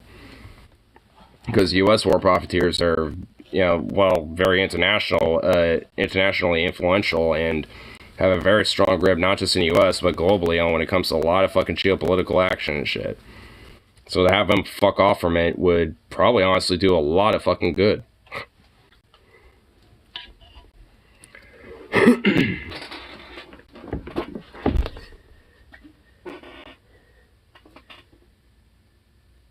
What are you doing? What are you doing, little goof? What are you doing with your little leg? Territory national sovereignty, though, if the U.S. were involved, I think negotiations would be more likely. That's kind of what I mean.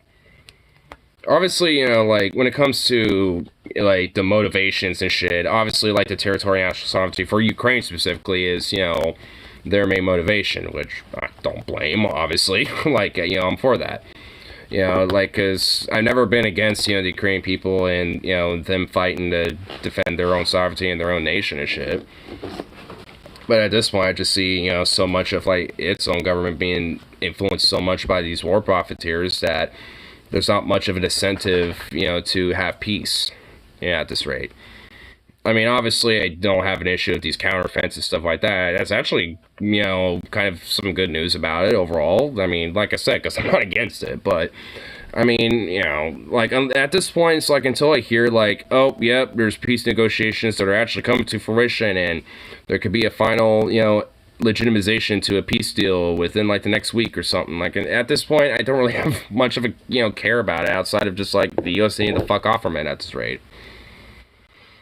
I think there are two options. Ukraine wins back the eastern regions and gets a ceasefire of Korean-style DMZ between Ukraine and Russia. I could see that. I could also potentially see, as winter is starting to come along here pretty soon, in the next coming months, a potential stalemate, within, like, the Luhansk Donetsk regions, where there could also potentially be a DMZ within that area as well. Russia wins the eastern regions and ends up with DMZ further to the west. Oh, yeah, basically what I'm saying, yeah. Where there's a stalemate in basically the Luhansk and Donetsk People's Republics, or whatever the fuck. Wherever the fuck their little, like, puppet states are called.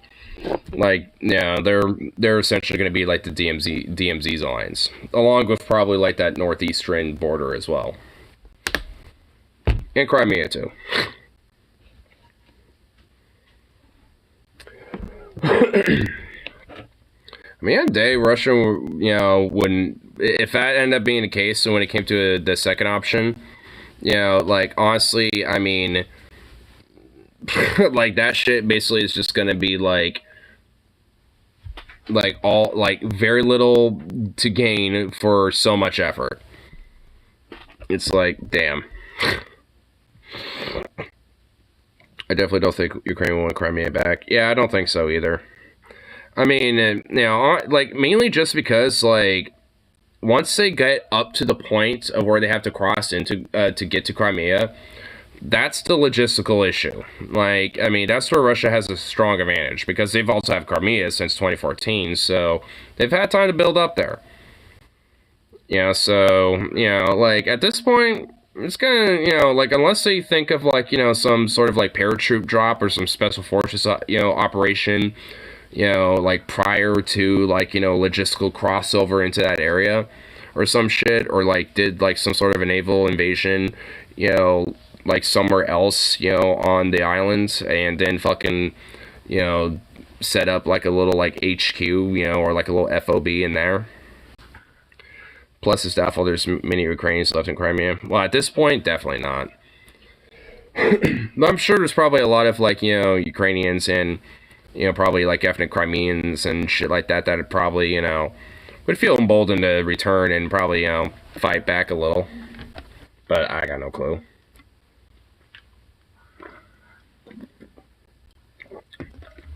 I mean, I know there's, like, an indigenous, like, ethnic group of, I don't know if they're called like Crimean, like, as an ethnic group, but I know like there is like a specific like type of indigenous group that lives within that area. And I also don't know what their treatment is when it comes to Russia or Ukraine, so I'm sure not exactly great under either, but probably not like America about it, you know what I mean? You know, so they're probably at least, you know, somewhat treated okay. I would hope, but I got no fucking clue. I don't know too much about them. Outside of the Crimean Khanate, like, I know that, you know, that as like a Khanate existed a little bit in history after the Mongolian Empire collapsed. And it existed for quite a while, too, so. It's actually, I think, where a lot of the origins of the Cossacks came from.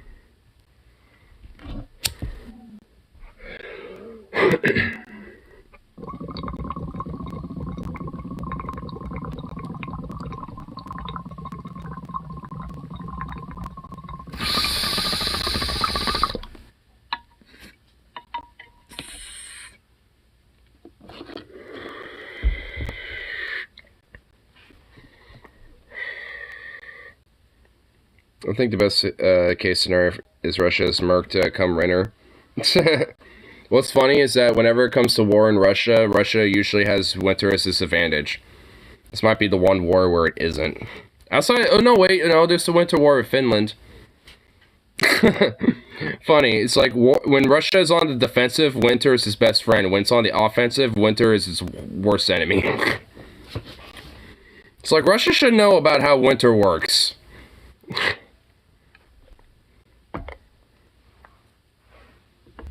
But yeah, officially recognized Ukraine as part of Russia on exchange for Russian withdrawal and the rest of Ukraine in the end of the war. I think that I honestly think that is just the best case scenario. Like, the war's prolonged basically to the point of dead of winter, and that essentially causes, you know, enough attrition, especially on the Russian side, to essentially just concede, you know, a lot of eastern Ukraine and just officially recognize Crimea as part of Russia and just call it that. Because Ukraine would still have they were planning to have to fight in the winter. They didn't have a plan outside of the Blitzkrieg. They really didn't, because honestly, at this point, it's been mostly a stalemate, and I think that's also part of the reason why we're seeing such a counteroffensive now at this point. Because they're still in clusterfuck mode, which any competent military that has, like, competent fucking generals at this point would have made a different plan at this rate. They would have had a different offensive plan. They would have made up a different strategy. They would have done something different by now. Like, they would have done something months ago. So the fact that they're still, like, in an incompetent chunk of fuck mess just shows that there really isn't, like, no way they can win this. Like, honestly. That's why at this rate, I'm just like, you know, I'm just like, when's the peace talks just gonna finally fucking happen? Because, I mean, at this rate, the war's just being prolonged, you know, when more people are just needlessly fucking just dying, while, you know, fucking Madman just continues to fucking conscript more Russians as they continue to flee further and further because, well, maybe they're also sick of it too. Because, you know, Russians have been protesting this from the fucking start. I've been sick of it from the very beginning, because they, you know, a lot of, maybe not, well, maybe most of them, I don't know, but at least a decent fat chunk of them were like, we never wanted this. In fact, there's a decent amount of Russians, especially near the Ukraine border, that honestly see them as, like, their friends and brothers and shit. Especially because, you know, a lot of the reminiscent of, like, the Patriotic War and World War II and shit like that. Because, like, you know, there's kinship with things like that in history, you know, with history with these people. So it's just like, a lot of Russians honestly don't even have any vitriol or any, you know, negative view about Ukrainians at all. Which a part of the reason, at least a part of the propaganda was a whole war of liberation to kind of make it look like, oh, hey, we're just helping you. But a lot of these Russians just saw through it because they knew it was bullshit. Because if it was the case, then why would you go to fucking war? Or special operations. It wouldn't be necessary if it was the case. Because fucking Russians aren't stupid. That's kind of another part of this war that I get sick of and shit, is that they're really, it's gotten so far for some people that it has legit gotten, to the point of straight up xenophobia with a lot of people. I mean, where it's just like, oh, well, fuck the Russians too, as like a people. It's like, it's like, well, it's like a lot of them don't even want this. Like, there's been multiple times where, like, these people are getting arrested for protesting this shit. And where, there's videos, being leaked of them, like, whacking fucking commanders and shit at draft agencies and draft fucking offices.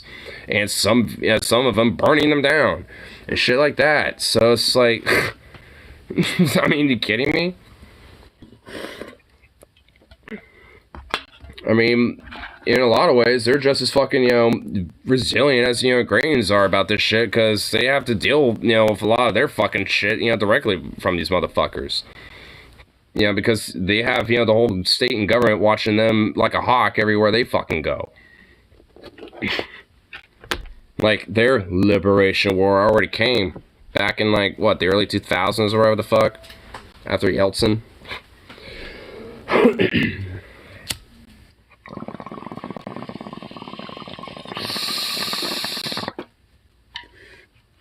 It's just more reason for that fucking fascist piece of shit to be literally thrown out of the window of the Kremlin.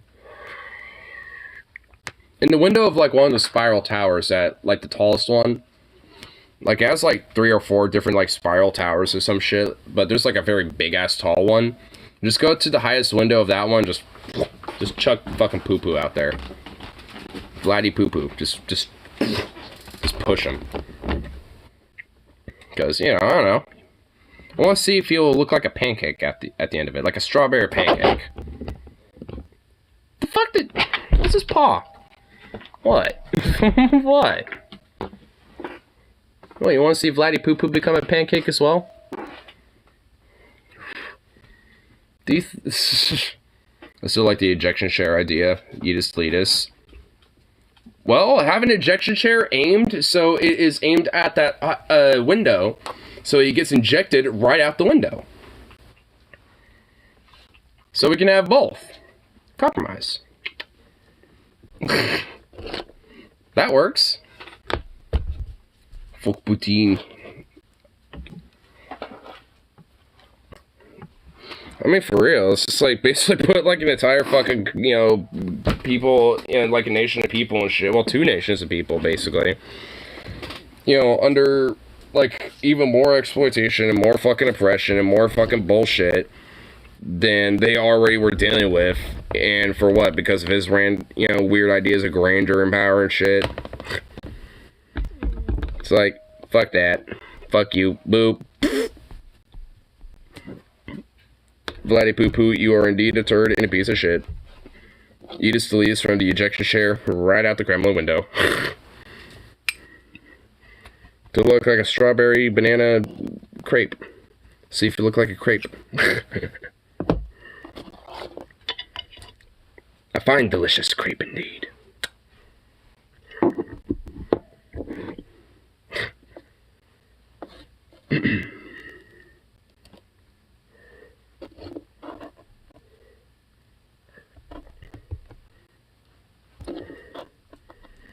Wow.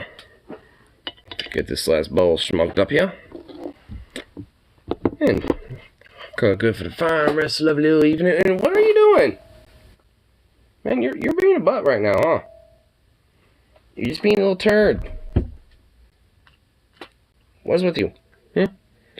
You're a little turd. You're a turd.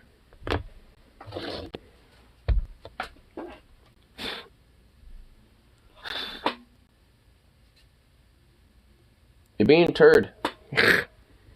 Look at Sir. Oh my god. Alright, will this suffice you? Will this suffice you, little oh my god. Would you... Patience! Sit. Good boy. Oh my god. There you go. Yes, thank you. Good. Yeah, yes, okay, good. Yes. God, you fucking little freak. God, you're a little freak. Look at you. Little nut.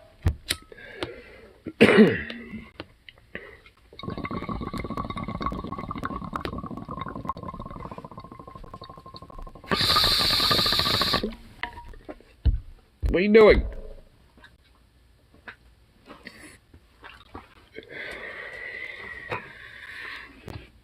What a dork.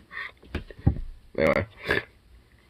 I'll call it good for the rest of the lovely little evening, so peace out. And of course, I'll be back around for the next one, so